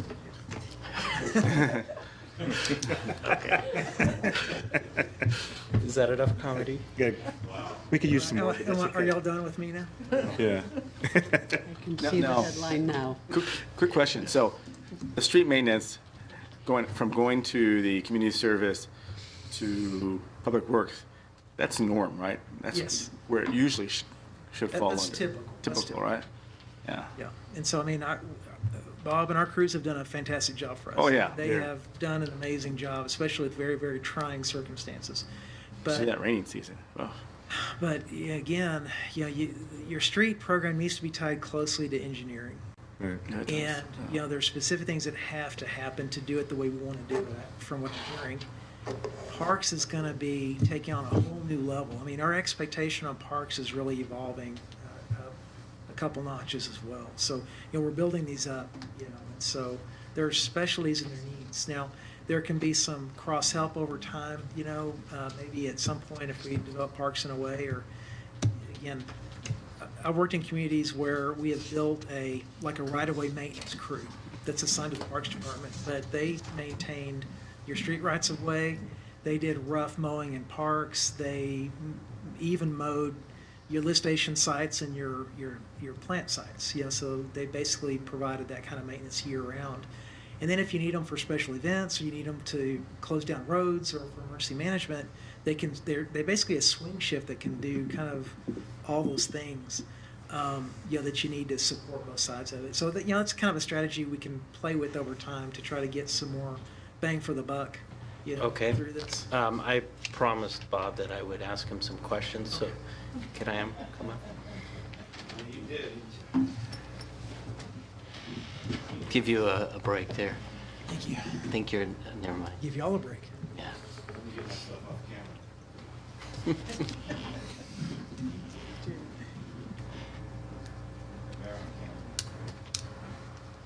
So sort of along the same lines of what Ms. Deming provided for us. So this extra 3 maintenance workers gets you to 20 or 19 and a half plus a half. Does that meet what you think we need, and what would you be coming back for us next year, do you think? I mean, what is your next step Right. to get to the department that you think we... Well, again, thank you for asking me, because 17 months ago, I didn't know if we had a Parks Department. So moving forward with that, we did have budget issues, don't get me wrong. And I Sure. appreciate the fact that we've been able to keep it afloat. Like I was telling the city manager, at one point, we had 6 more guys, and we had $450,000 in contract services. So that's what got cut when we did our reduction in workforce. What I could see us looking for, I think the manpower will be sufficient this year. Putting the extra 2 guys on grounds, now whether, and city manager spoke about whether these 2 may apply for the street jobs. We don't know. We got one of them that does a fantastic job with your street lights. We didn't really mention that, but so they'll have to decide what they're going to do as far as public works with that. So we may have to hire 2 new guys or bring the 2 guys back over. And then the other guy is the building maintenance, of course, which would take care of your Chatney Center and Transit, and the other guy specific for City Hall and the Police Department. These are neglected buildings. At one point, we had 2 guys and contract services also for all the building maintenance. With that said, the only thing I could see us possibly reaching for is some contract services maybe on our parkways. I think when we had the contractors out here doing it, it did definitely help us. Help the communities, helped your CFD areas. To put a contractor down Potrero and bring your staff back into the parks, even the entryways of Four Seasons, would be awesome. So I think that's probably what we would look at in the 2019 budget. Okay. We should be sufficient through this year. I mean, we are going to be picking up Nicholas Park, and that's what city manager spoke about in November. We may look at getting a few bids for half a season for park maintenance, just for that park, to get us to the start of next year's budget or the following budget. But just the addition of the 2 guys will definitely help. Okay. And then the increase in the dollar amounts is to get some of these CFD areas brought back up to at least a nice standard. With the budget cut, kind of, I hate to say it helped us, but I mean, with the drought and the budget cut, we couldn't water anyways. So we lost a lot of landscaping due to the fact we couldn't water. It wasn't the fact we couldn't maintain it, we just flat out couldn't water it. Right. Based on the state and based on the city management at that time, we shut all the water off in Sundance, basically. So you bring up Nicholas Park, and we were just at the Cherry Cup this last weekend. Sure. And I know that, especially this year, it's been a challenge to schedule rugby, football, soccer. Correct. And I know that originally Nicholas Park was designed for a couple baseball diamonds as well as some soccer fields, and we went with multi-purpose. Yeah, and we went with a frisbee disc golf because And the dog, because we couldn't install the landscaping because we couldn't water it. correct. But it's set up to. I mean, we could use that as a solution to our shortage in Definitely. fields. Yeah, we actually, when the park was developed, we went in and worked with Argent, and the water main is all the way down through those areas. So it's just a matter of us attaching laterals and sprinklers and getting a couple of multi-purpose fields out there. The disc golf course, I had hindsight, we were going to be doing this. So we left the disc golf course installed at Oak Valley Park. Fallen Hills Park does have a disc golf course. I don't even know if council even knew that, but it's the back 40 of that park. Right. It's a 9-hole disc golf course also. So we currently have one. Okay. So we could definitely do that. We'd have to get some numbers and run that. And, again, for us as a building grounds maintenance department, Nicholas Park is very high maintenance. When you put all those shrubs and all that landscaping, we would rather have 300 acres of grass. It'd be half the staff. But, a lot of the parks, a lot of the landscaping is a lot of work, and that's what Nicholas Park is going to be. It's going to be a big maintenance park. So seeing how Some busy the turf down sports park is lately, Nicholas Park could be part of a solution there. And what about, I've heard from the rugby people about Seneca Springs and the ability to have a couple pitches or soccer fields. I call them soccer fields. Yeah. But, Pitches, yeah, there is a pitch field there. It's in the Okay. back. It is a permanent soccer field we did put in there about 3 years ago.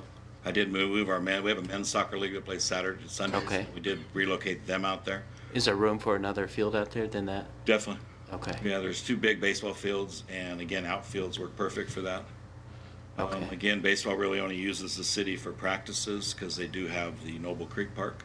So we had talked about sodding in our infields at Sports Park, leaving the backstops up so they could practice there, but make those more grass fields. So we But they definitely could only practice. have, I mean, their only resource for practicing for baseball is not, it's everything but Noble Creek. Because they That's have not games true. go on all the time in Right. Noble Creek, so the practice has to be. Right, but they can practice on grass, and what I've heard from some of the coaches, yeah, they all want the dirt infields, and we do have them. Palmer has them. We put one in at Palmer recently. And those 2 dog parks at Nicholas were originally designed to be. 2 baseball fields. Baseball fields, right. Now, I know that talking with Rebecca and looking at your Sunny Cal development, there is some major, how big is that? I know, and I got the plans in my office. There's a gigantic park going in Yeah, at Sunny Cal, and I do remember and it's that. big. Yeah. Yeah, it's big.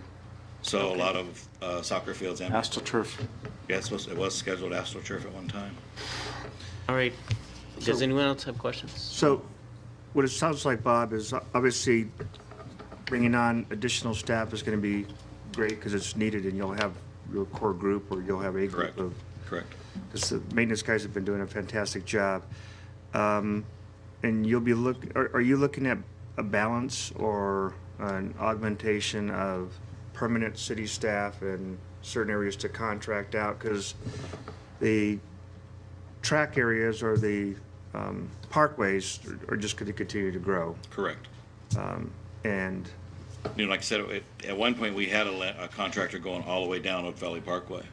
Of course, now we don't have that. We had one doing it. Now we have had to pick that up, and that's miles of landscaping. And as Part E continues, as you just said, right, and when they start to turn some of that over past the bridge and all the way out, that Right. would be us. So that's definitely a good location for a contractor, yes. okay, that'd be great. And then I think too, because I get concerned when, we staff up and we never want to lay off, but you have the summertime. Correct. I know my yard goes crazy during the summer, and I work twice as hard to try to maintain it, and Correct. so, and maybe contracts can augment that during the summertime, and then we let them go during the winter or something. Part-timers, yes, definitely. And I think that's how we probably could have set some of those previous contracts up, as more of a seasonal, Okay, not year-round. I appreciate you looking into that. No Thank you. problem. Anything else for Bob? Okay. Bob, I got a question. I've talked to the city manager about this too.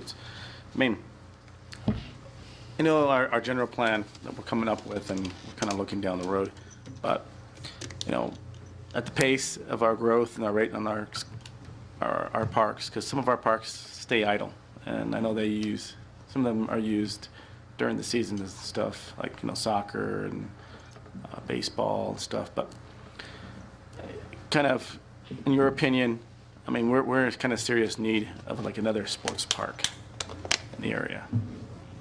I know in the general plan, we're hoping to kind of find some space, future space for future development in terms of a sports park. I know Sunny Cal, because I was looking at that the other day in terms of what that will be able to provide. So if Sunny Cal, let's say, was to go up, I think 4 years from now, 5 years, right, future. In terms of that, if they were to build that park, would that be in the city's possession? Would they turn it over? Yes, Okay, so that would be another park. that'd be our park, yes. Be our park. I believe it's like 20-some acres, I'm not positive, but, It's big, yeah, I was looking based at on what that. I've seen of the plans. They're gonna maintain the smaller parks within the community, the top lots, but the big park would be the city. Okay. I And know that we have the. sufficient parking and stuff, because I know at the same time, I just kind of want to look towards the future in terms of what our spending's going to be down the road when we, Right. pick up an extra park, and its usefulness in terms, because sometimes there are parks that we have and they don't become very useful, just big. For example, Nicholas Park, it's big maintenance. Yes. And you don't see people there. I drive there once in a while, Oh, really? take my dog, and it's like practically empty. So, I mean, cost of maintenance in terms of the cost of use, I mean, we have to kind of reevaluate that too. And I just want to, I know we're going in the directions of we need more parks, useful parks, that when we look at Sunnycal, that we consider, at this point, if it's not going to be useful down the road, maybe we can replan it, plan for parking, those kind of, in that Take a look. in that area. Yeah. Sure. So, because I just don't want another park for us to maintain, and Right. it's not being used Right. properly. Yeah, I was showing the city manager, we have a schedule. In fact, I'll get each council member a copy of it, but about 2 months ago, we were 99% capacity at all parks based on the use permits. So we are there. When baseball pulls their practice permits, which again is like a 2-month window, but then you've got soccer, you've got rugby, you've got now flag football, we've got adult men's soccer. We were full. Yeah, there wasn't a park there crammed in at Three Rings Ranch, three teams wide. So it's kind of funny how it is seasonal, though. It is very seasonal. I know that we do have the bowl at Sundance, which if you look at City of Riverside, they've dropped some nice baseball fields in those. People just realize that when it does rain, you don't play on them. So there are opportunities there, and there is parking over there, too. Yeah, because right now, like the sports park, the parking over there is just, on weekends, it's horrendous. Yeah, I know. I was kind of part of the getting that thing built, and I never dreamed it would be at capacity. Never in my wildest dreams would you think that would be. I know, Sunnycal, it's right there by, it's going to be across the street from Lloyd's house. Yeah, Mr. well, the Wyatt. lights will shine right in his window. I mean, just kidding. It's down the street. He's going to be right there. 503. So people are going to be parking along the street, So I just want to make sure we plan correctly, because sure. if we're going to have another sports park and it's going to be overpacked, and, Right. I just Thanks want to for make sure. thinking of me, Mark. No, hey, I know, I appreciate it. yeah. Do you want to I get got back neighbors to that live right next to you, Public and Works? friends. I do have a question Oh, I'm for sorry. Bob Hellish there. Thinking about them. Appreciate how comprehensively you've addressed the parks. Clarify for me, if there needs to be trash cleaned up from sidewalks, streets, ramps off the highway that aren't Caltrans area, not privately owned, is that your bailiwick, or is that a street maintenance? It would be ours. It's yours? Yes. Okay. So in addition to parks, cutting grass, laying out soccer fields, and keeping everything, you also have to take on the responsibility of keeping the sidewalks clear of debris or anything that falls in that rain. Correct. And I'm sure that as you've been strapped for resources, you probably haven't had as much time to do that, or trim trees that are growing in the right of way, or that kind of thing. And I'd like to, at least raise the awareness too, that your work is more than just parks and fields. It's also making sure that those right-of-ways and everything else downtown continue to look nice. Correct. All right, thanks. Thank you, Bob. You're welcome. Oh, I'm sorry, Real quick, Mr. I just have a quick. Are any of these parks piped for recycled water? Everything, how do we word it? It's going to be east of the 10 freeway is yes. Okay, and then German Hills, all that is not. Everything over here is. In fact, you'll find now that 90% of the parks on this side, except the sports park, and don't ask me why, is not on that, but they're on that well that we're not drinking. So we're able to increase the water levels in those parks. And do we have any requirement for new ones like Sunny Cal and stuff to have anything set up? Okay, so Yes. okay. Yeah, so this is fortunate we're able to get that back on, and we've been using that. I don't know how the mix is now, if they've got potable back in there or not, I don't know. So the Sundance had the issue when they flipped from the potable well to the, I guess, contaminated well, whatever you want to call it. We lost the water pressure also. So Sundance got a triple hit. Their sprinklers wouldn't pop. We're only getting 30 PSI out there. And the sprinklers are set for 50 and 60. So we also ran into that mess out there too. And we still are. There's no pressure in Sundance. So And there is one of the non-potable wells over by. it's right above the Nicholas sports park, I believe. Yeah. Nicholas Park as well, right? I believe so, yes. Yes. That's what I've been told. Yeah. That's what I've been told. Okay. Okay, Is that it for Bob? All right. thank you. Thank you.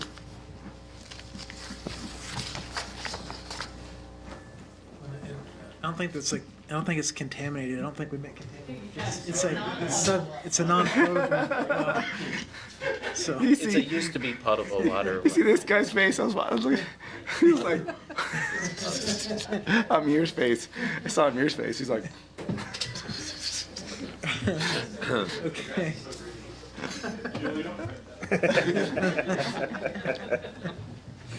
Good choice. Okay, so Public Works, again, engineers and the management analysts are really shared between the wastewater fund and the general fund. And really that blend is really kind of 25 general, 75 utility fund. But again, we've got a lot of need that's out there. We've got a lot of projects coming on board over the time that are really going to require some in-house management and attention. That, again, will help offset part of our project management expenses, as well as ongoing consulting services. So you've got development review, engineering of small projects, and then project management and bidding and all those types of things. Also presuming that we're part of TUMF again, a key part of the position for engineers is also to coordinate back and manage the TUMF program. Because keep in mind that the city can provide a fee credit to a project. Ultimately, the city is going to be held accountable for the collection of those fees, and so that's a very important issue, as we've discovered over time, to manage that. So the management analyst really is, we've got a tech position right now that we could want to upgrade to this analyst position. Again, this person will really be there to provide some administrative support to the Department of Engineers for, again, contract administration, tracking, project budgets and accounting. There's a difference between project accounting and cash accounting. So project accounting is, what contracts have we let, what bills have we paid, what draws have been paid, what retainage is there, when does retainage get paid back, what's left in terms of balances on dollars that are allocated to a project. So that's the project accounting. Cash accounting is what the finance department's looking at, and they're saying, hey, what's the balance of the actual dollars that are in that account and what's been spent. So they're not necessarily paying attention to what the retainage is that's booked, but when is that going to come? All those kinds of things. So there's a difference there, and coordinating those is critical, to ensuring that we're managing that correctly. I'm sorry, yeah. And, part of what we're looking at on those front desk services that are out there, the way our front desk is set up, we've got our customer service counter folks do our processing, people as they're walking in. And so there's a lot of times lines that you'll see of people waiting for engineering or waiting for planning. And so we're looking at ways, hey, is there some way we can leverage those resources there to train? There's some very base level things we think we can do to help economize on some of that staff time as well. So at some point, if we were to move to a new City Hall building, there's definitely some additional staffing things you're going to have to think about in terms of the front counter. Because we are putting a big load on those techs right now to process applications, to process basic paperwork, to even consider issuing some of the base level kinds of permits. So it's a very demanding situation we have on those desks. Before you go over, you may be talking about it here, I was just looking at kind of ahead of time. The wastewater person, engineer, or manager, that's going to go on wastewater budget, correct? Yes. Okay, so it wouldn't show up on Public Works. Right, and that's a position that we currently have. So we have a manager position that's already there that is represented over in the sewer operation. Okay, so you're going to talk about that. Yeah.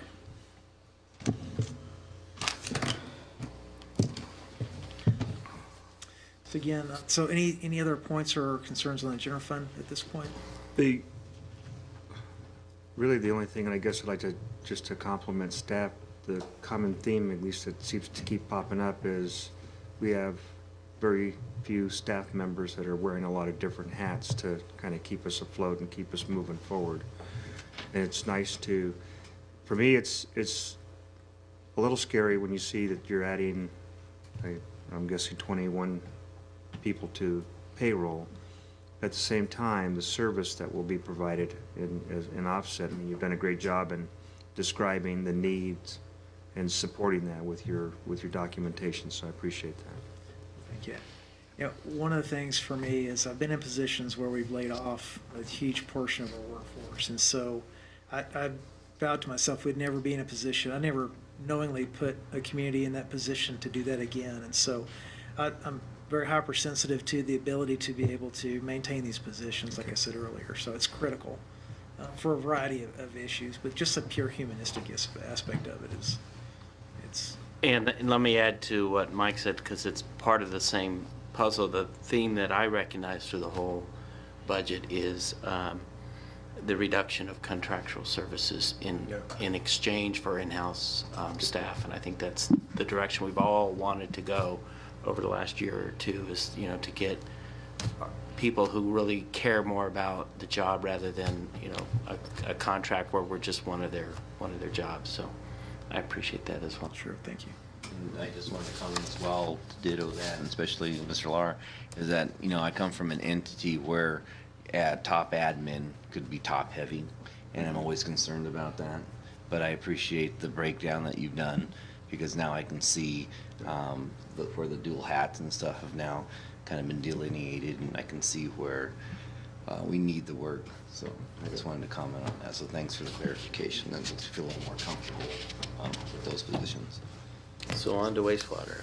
Yeah, I appreciate your patience in general fund. I know we delved into it pretty deep, but, you know, there's just so much that's needed there. So I appreciate it. This will go a lot faster, I promise you. Thanks for justifying that. Okay, so the wastewater side, so again, 7.6 million in revenues is what we're looking at there. And where those are coming from, you've got, you know, your sewer service fees, which are actually sewer bills paid. Sewer standby fees are an allocation that comes back, really as part of the property tax allocation. And then permits and application fees are a small portion of it. So operationally, again, you know, only 18.4% of your operations are going to personnel related. And, you know, typically on the utility side, you'd be closer to that probably 45 to 50% personnel ratio. And maintenance operations is 3.1. We still do quite a bit of outsourcing right now on contracts. So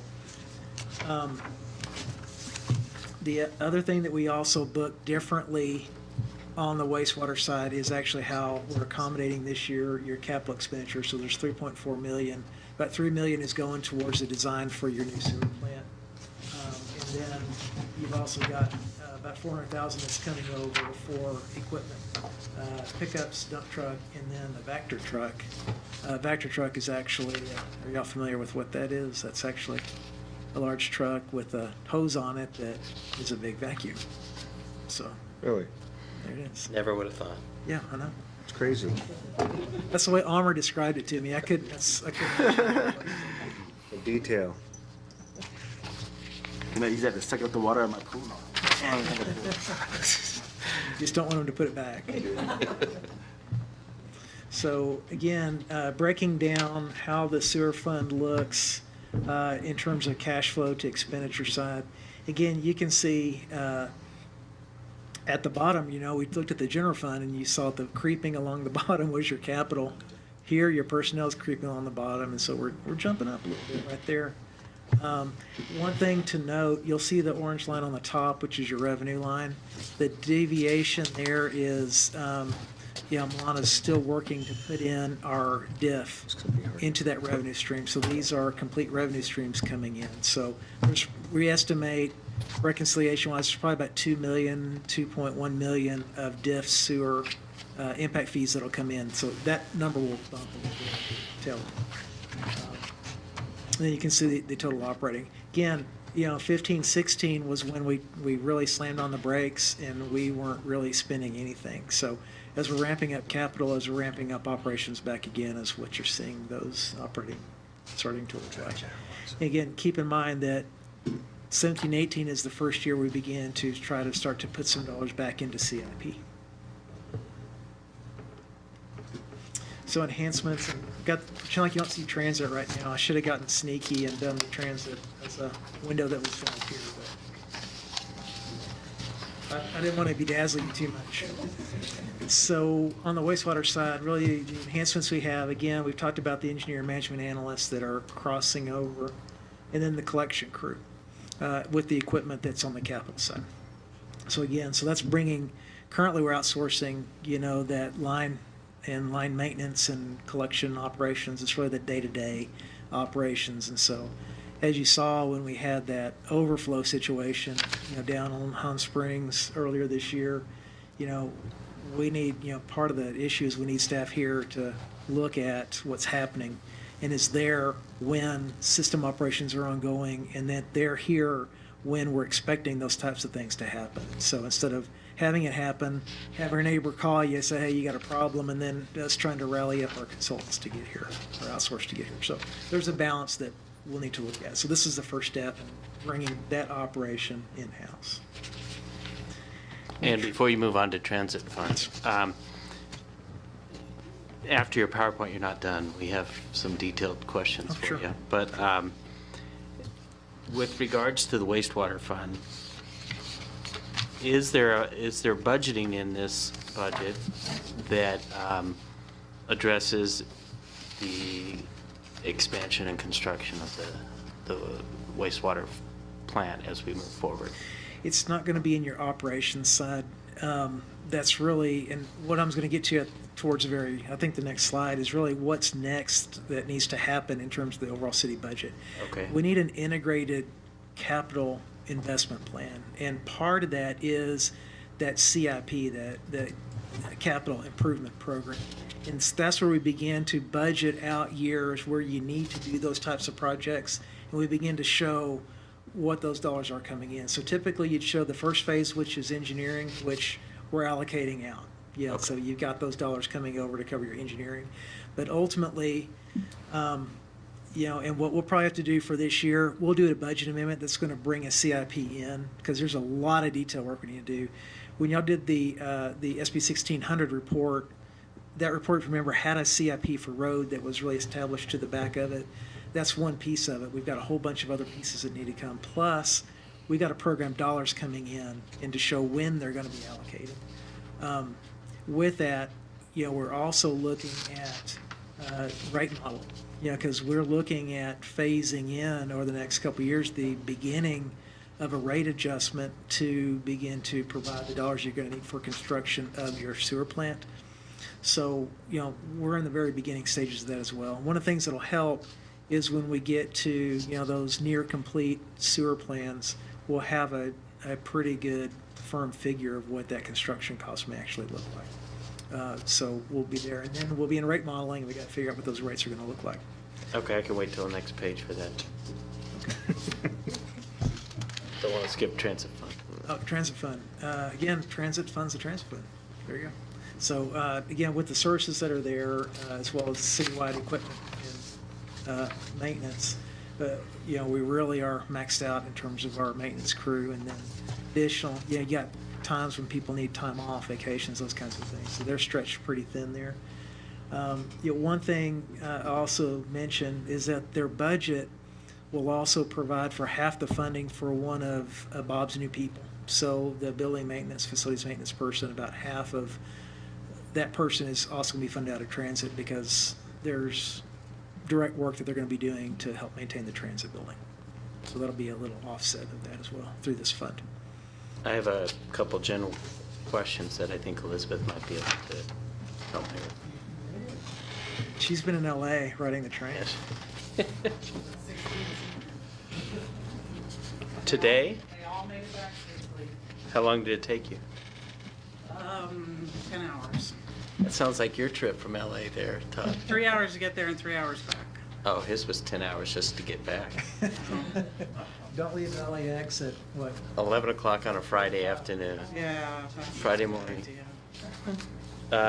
Okay, so this is we already have equipment mechanics, this is an additional one? We have 3 equipment mechanics and 1 lead supervisor. Can you sort of give me an overview of the personnel in the transit, bus drivers, equipment? You know, give me an idea of numbers so I have a concept of that. We have a transit director, a transit operations manager who is in charge of 15 bus drivers. We have a management analyst that reports directly to me.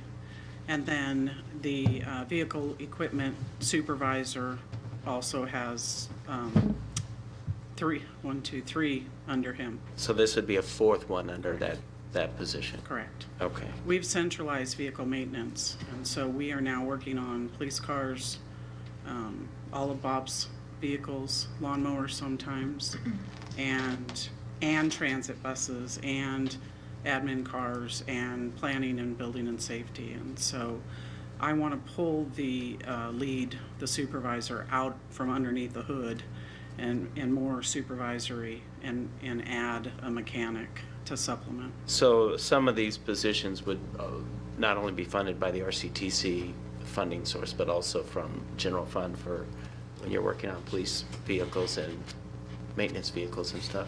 We charge them, just like if they took to a shop, but we're at a cheaper rate. Okay. And we can package, in fact, I just saw an invoice where we went out and solicited quotes for oil just for the police department. And so we have a savings reduction because we buy in bulk. Okay. Where if we went and did an oil change on a police vehicle through a contracted shop, we're not going to get that bulk rate on oil and things like that. So it's cheaper for us to do it in-house. So a couple of years ago, we pulled it back in. And what do you see your fiscal year 19 wish list looking like? I would like to add another customer service coordinator in the office, a dispatcher. And Right now you have, you didn't mention. I'm sorry, Okay, I so didn't you mention Shane. Okay. He held the fort down today. Okay. I would like to add another customer service coordinator and a road supervisor to have somebody out when a driver is ill and needs to be replaced, or if there's an accident, or if we just need to swap buses. I'd like to start with a part-time road supervisor. And who's doing that now? Your management or your? The operations manager is That is. Pat Foster. Okay. Yeah. He's great. Does anyone else have any? That's all my questions. Anyone else have questions for Elizabeth? I do. So the direct reports to you are, review them again? Direct reports to me are the management analyst. She does all the Sure. grants and she It's helps with budgeting. Selena? Selena. Yeah, okay. And then Pat Foster, who's the operations manager. Okay. And you've done a great job of reducing the costs to the city by utilizing your mechanics. It saved us a tremendous amount of money, and it was a great job to do that. I have a question that I'm not sure where the nexus of this question fits in. I realize my fire station question was a little bit into the future, but this one may be also. Sorry. I know that we do have to recover more from the fare box as we get to a particular point in the population. And how do you see that affecting you? Are you going to be able to meet that? Are we talking this year? Are we talking next year? I don't know where. I forget what the population number is, so I don't know what year it actually may nexus with us. The population threshold is 50,000. So we're close. We're very close. However, I've been researching, and we may be able to argue what's called a blended fare box. And so we may be able to go from 10% fare box recovery to 15% or 14%. That would be, we service an urban and a rural area, and so therefore we can calculate a blended. Okay. If that doesn't go through, then we have to do 20%, and we're not there yet. So how would that affect our potential budget, cash, projections, whatever? Well, if we were for, I don't want to say forced. When we go to the 20% fare box, the lower our expenditures are, we could raise our revenues and meet that. But, so I think what you're saying is does the demand automatically go up with the 20%? Is that what you're thinking? Everything's fully funded now. Correct. And I just don't know the schematics, whether if we don't meet that nexus, whether we're exposed with any of the funding at all. So how does it Because affect our that budget? would end up If we d- affecting the budget indirectly, and that's where the source of the question comes from. If we don't meet fare box, regardless of what it is, if we don't meet our fare box, we are subject to no funding. There are some loopholes. We can change routes 25%, and then we get a 2-year extension. And so what we're doing right now is actually changing 2 of our routes so that if we don't meet the fare box, then we're okay. Transit's kind of cyclical, and the minute we change a route, we get a 2-year waiver. And so it's like the shell game almost, where when you're getting close to your 2-year exemption, you change it. I'm just concerned about that nexus of the population and the funding. And if it's not a perfect world and everything doesn't move together smoothly, whether in fact that'll end up affecting cash, budget, et cetera. So, thank you. We won't be able to increase our budget. We're still subject to the same amount of funding that we are right now. What we will have to do is increase our revenues and decrease our expenses if we go to 20%. Thank you. Thank you. Now we get to see future budgets. I've been waiting for this one. Okay, now, I'll tell you, those aren't loopholes, and it's not a shell game.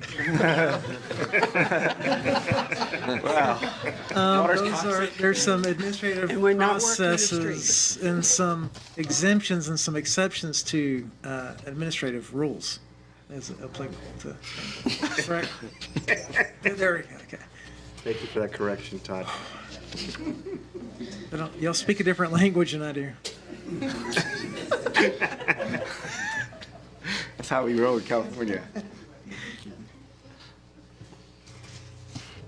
Future budgets. See, the caption's even bigger in text. That's coincides with the amount of money we're going to ask you for 5 years from now. See, I'm just really kind of kidding. So, okay, what do we need to do? So, again, I mentioned earlier that we're really looking at a gap budget or a gateway kind of budget. We're transitioning forward. That sustainability really is critical. And to give y'all an assurance that, hey, I mean, y'all don't need a position of trying to say, I'm trying to decide whether to adopt a budget. I'm trying to decide whether to add a program or to address those issues. So you need to be able to know with some assurance that, okay, yeah, we feel comfortable that we're in the right zone. And the only way we can really get there is by trying to look out into the future as best we can. And so, let's face it, our window isn't really good much past 2 or 3 years, but, we can provide, I think, successfully a 5-year window, a pretty granular 5-year window. And the key to that is to continue to look at it, constantly, not every year, but we got to look at it, really quarter to quarter almost. One of the great advantages that we have, in our budget, there's $50,000 in consulting that goes to HDL. It's a lot of money, but HDL provides a pretty neat service where you can actually, they're giving you some forecast models, and those are in our minds as we're thinking, and as we've talked to our other consultants who are doing our sustainability picture. But, the purpose of all that really ultimately gets down to those spending targets. So what do we think that we're going to see in terms of hard recurring revenues coming to you? How's that wave going to run out over time? And then that allows us then to identify what we think you'll actually have available for spending, and then to put it into context. So, okay, we know that over the next 5 years we can maintain this level of service in this manner. We know that we want to add some more to planning. We want to add some more, to park maintenance or whatever those other services are. We can begin to drop those in at certain key points in time. And so that allows us then to kind of keep up. And then, again, you got some assurances or some sense of confidence moving forward. The reserve fund policies, we're kind of trying to inch our way into those. And you can see the general, the wastewater and insurance and capital are the reserves really that we need to think about as they apply across the funds. And so we've got a minimum we want to establish that you don't ever go below the floor unless you have to. I mean, you're a catastrophic event. But you want to have a maximum too. You know, we don't want to be collecting fees and collecting tax dollars and then not use them. I mean, morally, we're bound to apply those dollars when they come in to deliver the service for what our citizens expect. So with that, we need to think about, you know, what's that maximum that we need to contemplate, and then what do you do with those dollars? And so that's what I was referring to a little bit earlier. So to me, on the general fund, what I've typically said is a 25% ceiling. And so anything that goes by that 25%, we begin to sweep over into whatever accounts make sense to you guys in terms of where you want to put those dollars. We want to build facilities. We want to replace roofs. We want to do whatever. And so you begin to have some drawdown procedures and mechanisms that you use for those types of situations. You know, for example, been in the past, we built up reserves. We needed to do a fire station expansion. We use cash to get that done. We were able to receive a grant that helped us buy a brand new engine, a new ladder truck. We had the cash available that got it done. So literally you get lots of work done without borrowing, without subtracting from service levels is the concept. And then you have some policies. It's like, hey, so that between 25 and 15%, you say, hey, we may have a design drawdown. We're expecting the economy to backslide, over the next 2 years, so we'll draw down, but we'll never go more than 2 years, and we'll never go below 15%. Yeah, so there's some things like that that we need to kind of work out. Again, the modeling is going to help us figure out where to put those targets. And then ultimately, that very bottom bullet is a fully integrated community investment plan. And that plan really needs to look at, obviously equipment, things like your plant expansions, the new parks we want to build. All those things are things that go into it. And typically, you want some community help in building that plan. You guys are a great sounding board, and you're the bosses. You're telling us where the citizens want to go. But, there's techniques to begin to draw some of that information out. Livability surveys, blue ribbon committees to begin to put things together. As you contemplate your capital needs, and we begin to bring these things together, you're going to have a need that's going to far outstrip the dollars you have available. So what is the community willing to accept to be able to bring the resources in to address those things? And I think you're at the cusp of having that conversation through the CFD redo program, where you've got some discretionary dollars, and you're going to have a really hard discussion about what do you do with those future facility dollars, with those pay-go dollars that you're currently collecting.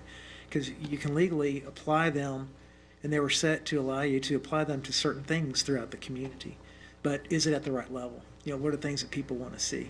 And if you begin to cut back on those dollars, how are you going to make that up? What are you going to do to balance those needs out? So that's really three small kind of bullets that are really going to amount to a lot of work that's going to go back in, and really a lot of direction from council that we're going to have to divine to begin to send us on that path and get that established. And then from there, we begin to execute, and we revise it every year, and we really kind of get moving. So a couple things are happening right now. You've got the RFP out that's looking at the downtown, looking at the revitalization, the concepts for streets.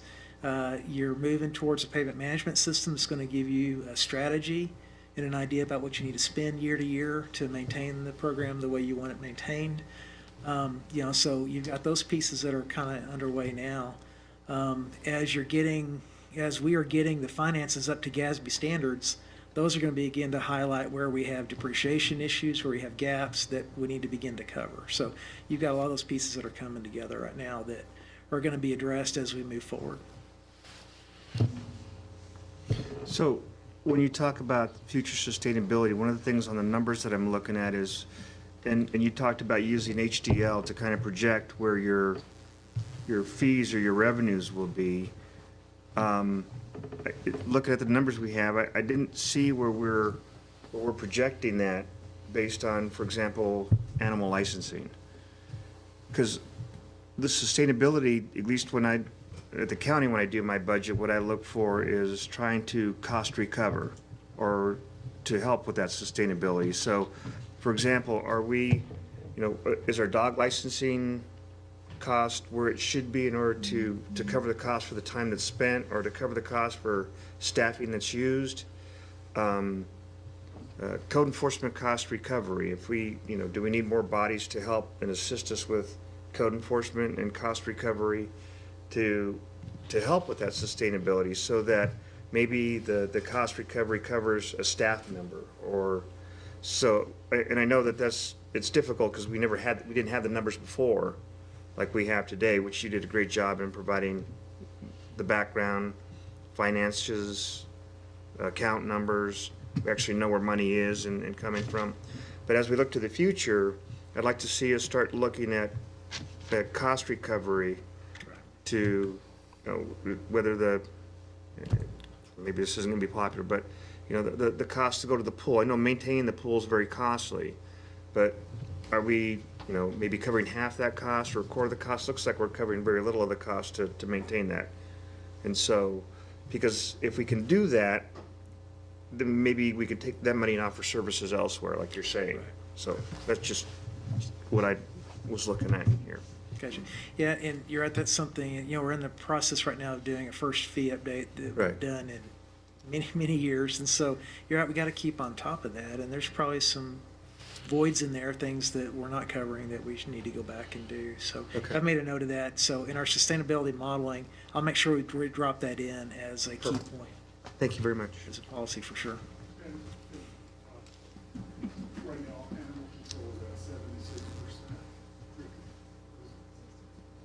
My apologies, 69% recovery. Okay. 1% up. Excellent.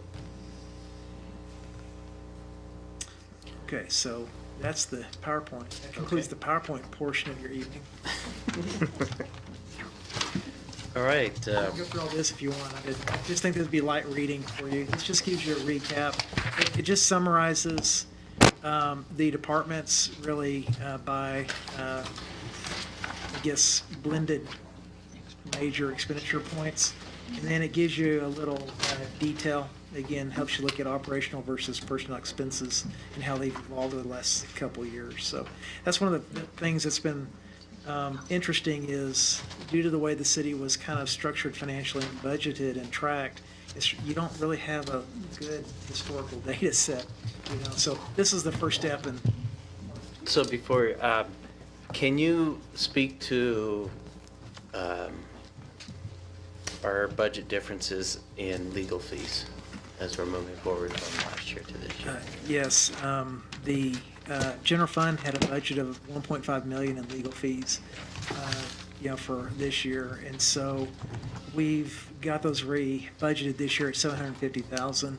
And so what I expect is that with our city legal team that we'll spend about $550,000 for the year for normal legal services, and that gives you about $250 available for any kind of additional specialty legal services that may crop up. If there's labor issues, if there's litigation, if there's other things that crop up.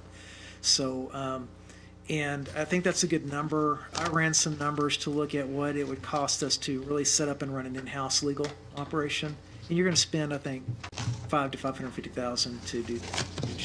Attorneys, and then you're going to have all the administrative support and associated costs that go with that. So I think that's a good number for us to be at.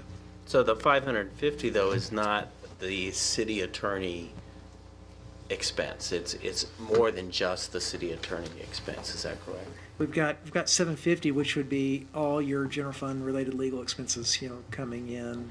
Actually, citywide legal expenses coming in. So I think your month-to-month recurring expenses are going to be in the, we want to keep it in the $550,000 level. And that should cover your meetings, that should cover, all the various legal services that you need throughout the year. Okay. Maybe having I'm just saying, on a future note, having because I know our contracted service currently includes a, Retainer? not a retainer, but a paralegal. So like maybe having a, I know we contract currently, they use their services paralegal, whatever they have at their offices, but maybe having a paralegal here on staff down the road, will that cut cost eventually? No, I mean, this doesn't have any in-house costs associated with it, so this is, contemplating that we continue to outsource our legal expenses. And so I'm not anticipating that she's bringing it in-house at this point. That's not contemplated here.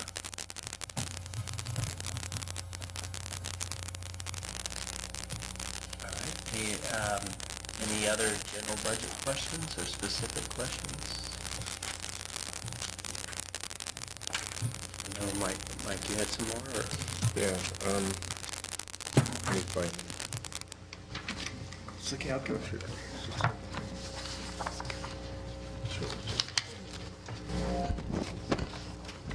I saw somebody's mic. I know we want to push through. Can I excuse me? Well, yeah, let's go ahead and take a break. We're almost done, but might as well take a break. He wants to push through to a particular time, is that it? Yeah, we'll take a 5-minute break. All right, we're back. So let me start with a quick question that Ms. Carroll reminded me I wanted to talk to you about this. Ever since the beginning of the Finance Committee, there was a lot of, and there has been a lot of importance, especially after the State Controller's Office report, on whether or not we have a fully staffed finance department. And I know that when we did the ratings, that for me, an additional finance staff was very important. And help me understand, you're going to be sort of filling the shoes of what that assistant city manager that would have been a CFO is doing. So when we get concerns from the Finance Committee and others, are we fully staffing our finance department? I'd like to know what your response is to that. Well, we've got a senior staff person, actually a vacant position right now that's not ever been filled. So, we need to try to go back and refill that position. So, that's a full-time equivalent that's there. We ultimately, want to have a plan to try to supplement, the accounts payable, accounts receivable also. And then, ultimately, I think we kind of grow. But, I think with the some of the organization that we're doing in the front office, and then with the HR tech that we might bring in, that helps alleviate, I think assist with some of that. The other element that Milana talked about as a priority was really looking at purchasing, and trying to concentrate on purchasing, trying to coordinate that. But we thought we could go maybe one more year, and staff kind of addressing that on a department by department basis. So, yeah, we're not staffed where we want to be there. There's some more work we definitely need to do. And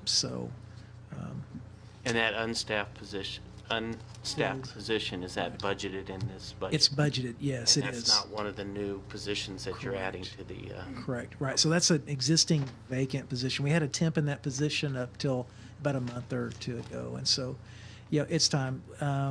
Before I got here, they actually had advertised and tried to recruit for that position and didn't get a very good response for it. So we think now that we've got a little bit of time, now that our financial window is a little bit cleaner, that maybe we have a better chance of getting that position. Plus now they know you're here. Oh, yeah, well, they might come anyway. Are there other unstaffed positions, including within the police department, that is in the budget that aren't part of the new positions? I don't think so. The newly approved engineering development technician, that position's in the recruitment phase right now. So that probably will be staffed before July 1st. You guys approved that about a month ago. So that's in the budget because you approved it a couple months back. And how about the police officers? I know with vacancy. with Officer Galbraith leaving, That's not, he's just off of his assignment at this time. He's still on the books. So Oh, okay. that's not, okay. that's not a vacancy just yet. So no, they're still fully staffed in all their positions. Okay. And with the finance department, filling that vacancy and separating out the payroll and the HR function. Finance stands to gain 1.5 bodies, and I gain a half Oh, good. body. Because right now we share a body between, that does finance work as well as payroll. So by separating those two, she'll gain a half of a body, I'll gain a half of a body. Plus, we fill our vacancy, hopefully we can recruit that senior level. We've been filling it with temps the last year because we haven't been able to find anybody at that senior level that was interested in the position. But with a new budget, audited financials moving forward, we're hopeful that we're gonna get some better candidates this next time. Okay. One of the other challenges, though, is we have to start getting double-decker desks because I'm not sure, we have to start to find, space. We're going to be challenged for space if this hiring plan goes into effect, and then as we add more. So we're just. And these 22 positions are not going to all start work next week. It's No. going to take you a while. You may Yes. not bring those positions all on during fiscal year 18. Yeah, that's true. And, one of the most difficult positions to hire really is police. And so if it looks like, that's a position, or at least one of those gets funded, we have a couple of good candidates out there that I think recruits are available to us. So if it looks like, we have at least one of those 3 positions that will happen, then, I'd like to go ahead and begin the process, because it'll take, it takes a long time to get good talent there. And then you got FTO, you've got, orientation. If they're a senior officer, you can get them on the street a little bit faster. But, if you're bringing a new recruit or you're bringing a young officer, it takes some time, to get them where they're operating independently, because it's so critical. And how do you budget for 22 positions in fiscal year 2018 or 21 positions, knowing that you're not going to get them all starting at the beginning of the fiscal year? Are you still budgeting for 21 full positions for the whole year? I budget the entirety for the entire year. Okay. And you're going to have some salary savings through the course of the year, but to me, philosophically, you want to go ahead and represent the entire budget. And, Okay. And particularly moving forward into the next year, you've got an opportunity. You just want to go apples to apples year to year. Mm-hmm. And so I think, plus it's a little safeguard. It lets you kind of build in a little bit of extra cushion into your budget. And then, you'll take those funds, and there'll probably be something that'll crop up through the course of the year that, particularly in the situation we're in now, there's probably some things that are going to happen that, we just haven't seen before. Because as you look through the line items, you've seen some line items where there's been nothing, all of a sudden you see $75,000. Well, why is that there? It's like, well, those costs were being hidden in other areas, potentially year to year. And so we're trying to begin to represent those actual costs that are there. And so there's probably other things that, we're just not thinking of that are going to get hit. So one of the things that you're going to see in the budget process is you may see us go over on line items, particularly the next year or two, because I'm asking staff and asking Milana, go ahead and book it. If we need to buy it, book it. Now we need to pay attention within the department, make sure we're not overspending in that department. But we need to build some history in terms of where some of those expenses are. So right now we're trying to still kind of put those in. And so, it'll take a year or two to get a clearer understanding about where we're spending some of those line items. And then you can really begin to dial some of those in a little bit better. And I'm sorry, one last question. No. And throughout the year, you've come back to us with additions of just last meeting coming from a contingency fund. Do you have a contingency fund worked into this budget? There, we had a $700,000 contingency budgeted this year, and we're at, I think, about 140 in the general fund this year. So Okay. typically For budget this side. 2018, 140? Yeah, there's 140 here on the general fund side. So, Change.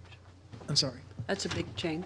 Well, it is, and I personally don't like to budget that much. They did because, they were trying to ensure that there was a safeguard since the city really didn't have any reserves. Now you're sitting on, 4.6 million in reserves. So if it really got tough, you got a place to go, but, I don't expect that we're going to have to get into much of it. It'd just be for an unexpected study or something that y'all are going to hear about, because, you're going to get a citizen's going to talk to you, and it's sure enough going to be something we forgot about or something that's a really good idea that we want to go try to tackle. Plus, I think that, what you're going to see is better. I know you're going to see better routine reporting. Milana's already addressed that with the audit committee and showed them some drafts of the types of financial reports that we can expect to start generating. And now that we're getting Tyler fully integrated, you know, really we can make reports all day long. So we'll have better reporting. We'll be looking to potentially even make quarterly budget amendments. And so, you know, as we have some salary savings and there's some opportunities to do some things and I guarantee there's going to be building issues going to come up. There's going to be AC units are going to go out. You know, we saw this year we had a, you know, roof basically collapse.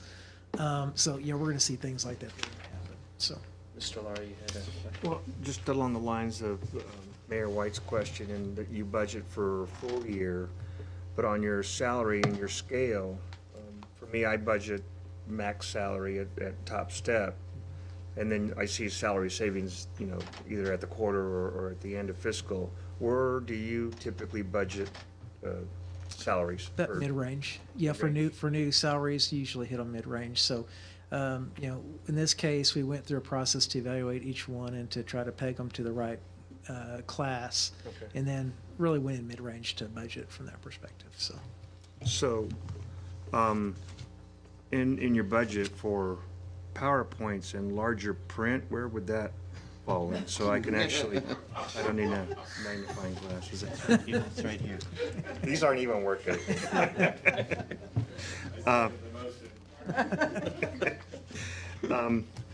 You know, I guess what I'd, sorry, I didn't mean to choke you up. What I'd like to say is Milana's just one person back there, right? And she's put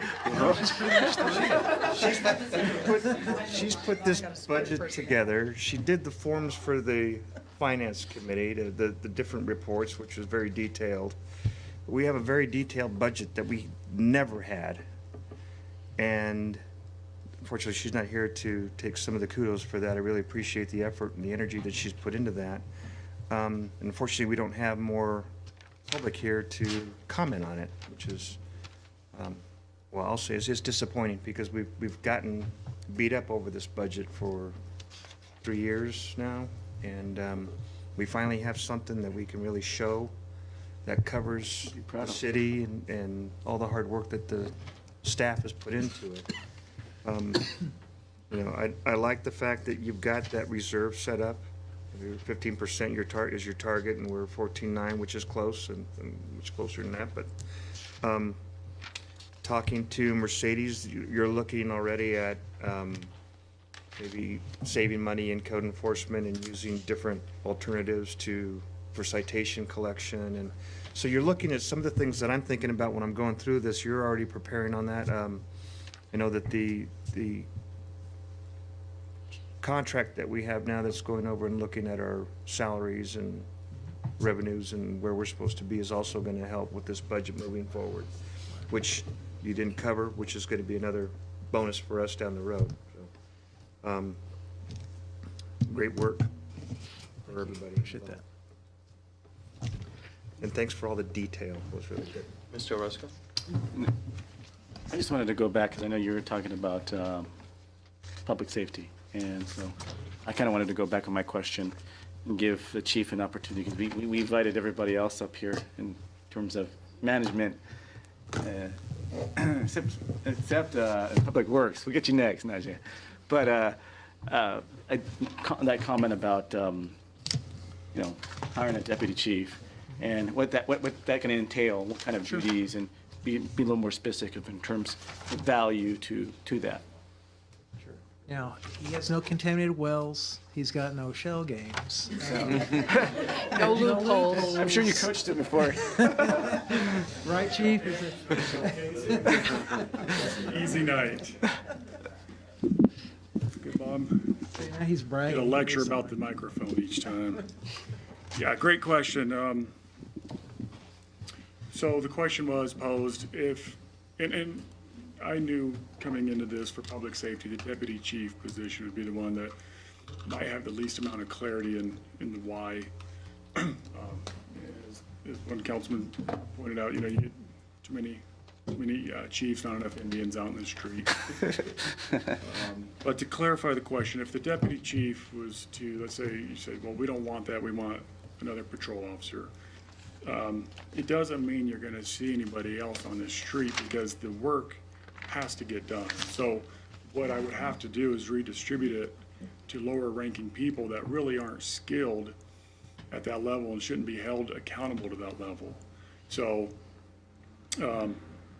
so I may have to push it down into a lieutenant who's spread out on swings or weekends, providing that management expertise to sergeants and some of our younger officers, our new hires, that really now they have to push their duties down to a sergeant who should just be out there supervising the officers, taking care of the liability, the litigation, some of those things that we ask them to do, that they're mandated to do. And so we just get things out of whack is what happens. And so so some of the things, you know, for example, the Met team came up, and you know, that's just exposes an area I should be informing you a little bit more on what some of these components do in the police department. But our multiple enforcement team, as you know, Prop 47 had a pretty devastating effect on us. We talked about it in the last council meeting. The mayor has a letter of support for the new retail bill. But what happened is, after I assumed command of the police department, we had a couple officers on regional task forces for narcotics. But Prop 47 eliminated most of those penalties. And so I pulled those folks back, and I put them back in uniform to address specific concerns in this city. They're the ones that take down our marijuana cultivation, that handle our complex investigations. They work on our mailbox theft cases. We use data and technology to try to track down those folks. And even recently, you know, that's where K9 is deployed to. And so they've been given a couple other missions, which is our tobacco issues, vice issues. Homeless is now the responsibility of our multiple enforcement team, not community policing, because we've lost, you know, like we said, Corporal Galbraith. That's an area that's been depleted.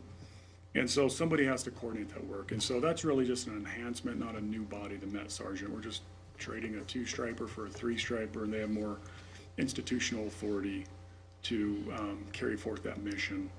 But the deputy chief really handles all 3 of the bureaus or our divisions, our patrol, our investigations, and our support services.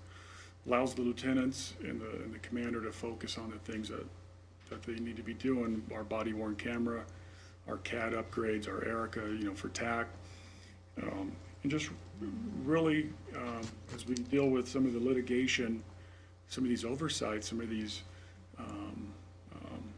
you know, our pursuit, our litigation that we're dealing with, that's a management oversight. And so you need those people in place. And so some of the things that it allows me to do, a lot of people don't realize I'm not just the chief in Beaumont. I mean, I am, but I have county responsibilities and some of our state responsibilities. And so because of the boards I sit on, we received, and you accepted a couple months back, the $70,000 grant money to work on our gang prevention and our homeless issues. We've also, our PACT officer position is a $172,000 fund that we receive.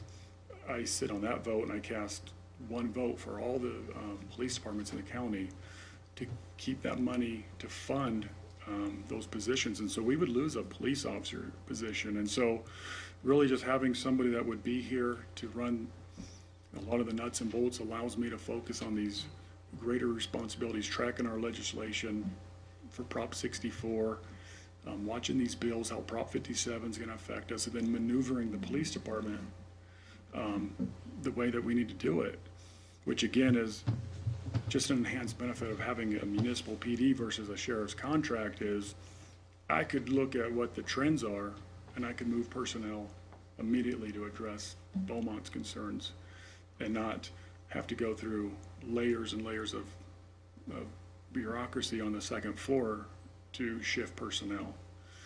And so that person will assist me in accomplishing, like the city manager said, his goals, your goals, and really our public safety needs in this community. Okay. Any Thank other you for it, questions? yeah. Mr. Martinez?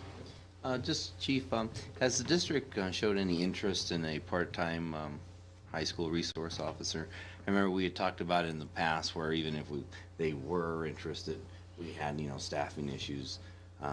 But now that possibly we might get another few more officers, is there any conversation going on? Well, okay, so yes and no, but I just want to be clear, the 3 patrol officers, when we're at full staffing, if we were to get those 3 patrol officers, what that allows me to do is implement a true swing shift. And so, as you guys know, we work on the 12s. And so 6 a.m. and 6 p.m. is when shifts come on and off. And so during the peak busy time of 2 p.m. to about 9 p.m., we have patrolmen out there, but there's a time when they have to come off the street and the other ones have to go on the street. So this would allow us to deploy 2 officers on each end of the week for swings, either a noon to midnight or a 2 p.m. to 2 a.m., depending on the time of year and the days of the week. So our response time will decrease. It assists us in our economic development plan. Obviously, these developers look at how quick we can get to calls and those things. So that'll really shore up our patrol staffing issues. Now, with the school resource officer, what I've engaged in conversations with them is trying to get them to come to the table and actually enter a multi-year agreement for a school resource officer. And so what they would do is pay for a police officer. I'm going to give them an experienced officer who's got the right training, the right mindset, 'cause that's a very special position. You can't just put anybody in the schools. And then I can go and hire in good faith, knowing that we're in a 3, 4, 5-year agreement, and knowing if they wanted to back out after that point, we have the attrition to then just absorb those costs. I've proposed that to them, to the superintendent and his top staff, but I think now it's at the point where the city manager is going to work with me on that, and we're going to have to engage him probably at this level as well, between city council and the school board. The calls at the schools are increasing.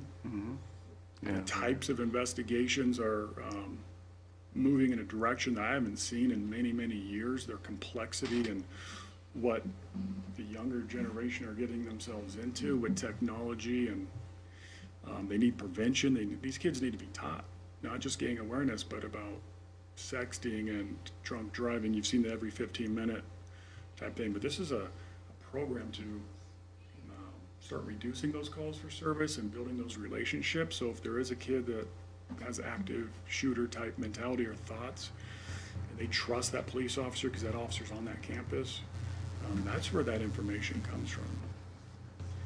But we're really at the point where they're absorbing a great deal of our daytime resources. And you think about it, the schools house our greatest population during the day. I just don't have it anywhere in the staffing to pull input there.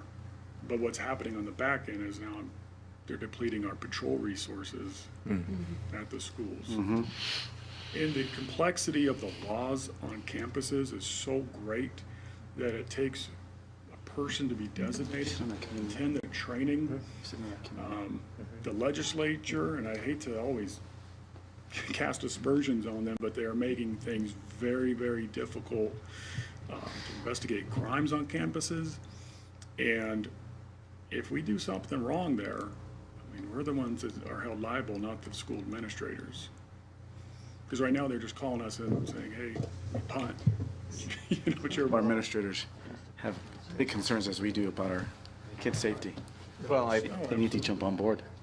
Well, I appreciate that. I was just kind of looking at a vision and knowing that there's conversations going on. Yeah. And I know where we're at in that, so I appreciate it. Absolutely.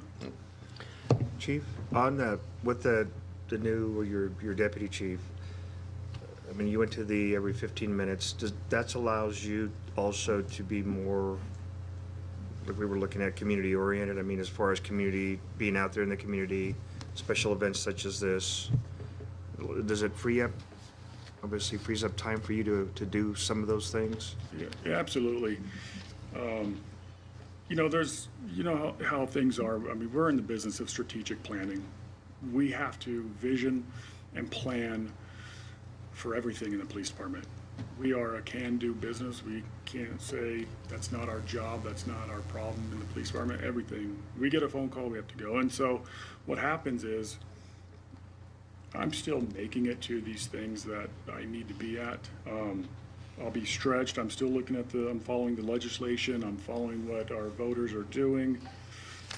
I'm working on our union relationships. I met with our POA leadership. I meet with them. I try to meet with them bi-weekly. It would be nice to have the person there that can handle those discipline issues and those types of things. So when they get to me, I'm just the hearing officer. It's part of the government code.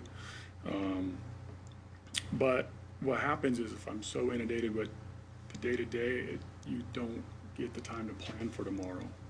Okay. Right? And so that's what, that's one of the things I need to be working on is this growth of our city and how the department's going to respond to it and planning that out. And that's, we're on the right track, absolutely, but I could add 6, 7, 8 patrol officers, but if we miss anything in their training and in their FTO, and their equipment, because we're not staffed properly on the top, then what's the point? There's just major exposure there. Thank you. One last question for me. And does this assist us or help us with the EOC that you're responsible for as well? Right, so, absolutely. Okay. It was, losing, and not that he's gone, he just, I don't want to overstep on what HR can say, but, not having Corporal Galbraith at my disposal is certainly a hit. And so I didn't have anybody to replace him with. So again, he was doing it as a two-striper. Now that work has been pushed to a sergeant and a lieutenant. But ultimately, I'm responsible for it. I'm the designated person as the chief of police. So to have that person working on that and responsible and coming up and giving the briefing, that person would be the logistics officer, I'd be the overall incident commander. It's easier than me pulling double, triple duty for sure. Okay, because go through the budget, sometimes I forget you also do the EOC, so thank you. And one last thing, and I apologize, the funding too for the second community enhancement officers, we've identified funding, we've identified it years ago through AVA, abated vehicle money that you're probably aware of. Cover, yeah. And so we want to dedicate about half of the time of this new employee to that, which would then offset their salary by half. And so we still look for every single revenue source that there is to offset our costs. Thank you, Chief. You're welcome. Ms. Carroll or Mr. Martinez, one question? Will that funding source that you're talking about for the what was it? AVA. AVA. With that money, is that a continuing basis or is that like a one time? Mm-hmm. It comes through our DMV fees. Okay. We already pay into it, and then we're not using it because you have to. You have to actually be doing that work. And right now we're, with the code enforcement officer, and we're just handling life safety issues. We're not even getting to the illegal construction, patio builds, wiring issues. And is there data to report, to submit, to show that you're working on it? Of course. I mean, there's always audits. I mean, I was sharing earlier, we get audited for everything. Between Post, DOJ, the federal government, the county, we get audited for, even our SLESA fund that you have to approve each year, we get audited and we give account for every single dollar we spend. Ms. Carroll? Just one question now. The emergency preparedness, the emergency response ended up coming under you when Rick Cook left, correct? Yes. Do you see any of this change in personnel or focus having you able to do anything more with emergency response, or do you feel that it's pretty well covered the way that it is now? Well, it can always be enhanced. I mean, when I assumed control of it, it came with zero funding. But we needed that money. I mean, when Rick Cook left, it had to prevent a different layoff. And again, you know, the police department, we're not gonna say no, we're just gonna get it done. But, you know, there's sometimes when, you know, you have to realize that you're not a tier 1 program. You may have to settle for tier 2, tier 3. And right now, we're still keeping the CERT active, and we still have our local mitigation plan that we're required to have. We're updating it for our new general plan update. So we're still prepared. We work very closely with EMD, the counties. When the fire broke out from EMD, it used to be the fire department, and we work with our fire chiefs as well. And you saw that when the Cherry Valley mud and the water came down in the Yes. lot. It was a very quick response. Our county partners did a fabulous job helping us with that, the fire department and EMD. I just want to be clear, you're responsible for that within the structure of everything that you're trying to do, so Yeah, appreciate that. you're welcome. Thank you, Chief. Do we have other budget questions for Mr. Martin? I just wanted to comment that I did, and you answered it already, because I was noticing significant changes on the line items from past, significant changes, and I was assuming that it was because you were categorizing more specifically, so thank you for clarifying that.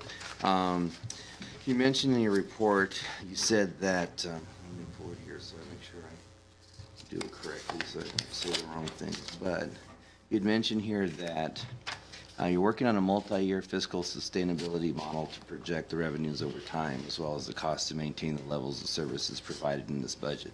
So we're looking at approving a budget eventually with new levels of service and so forth, and you're developing this model to make sure that we can maintain those levels. So at this point, without having that completed, are you pretty confident? I mean, the last thing I'd want to do is to start something and then find out in the middle that, wow, we got in over our head, or we did too much too fast, or as far as, I guess, funding. That's what I'm asking. Yeah, I'm confident in this budget. I'm not worried about the sustainability of this one. I'm concerned, my concern really is more, and I've kind of delved into some of the additional things we need to think about, another year or two even beyond this. And so, that's where some of the critical things are coming into me. So I think we're conservative enough here. I think, we've been conservative again on our revenue projections. And so I think we've got room in here. And I think you'll end the year, with a little bit of extra on the general fund side. I feel perfectly confident in the wastewater side. I think we're in very good shape there. And the other funds, we're good. I think that's it. Any other questions? So I guess we can adjourn at 8:52. Thank you.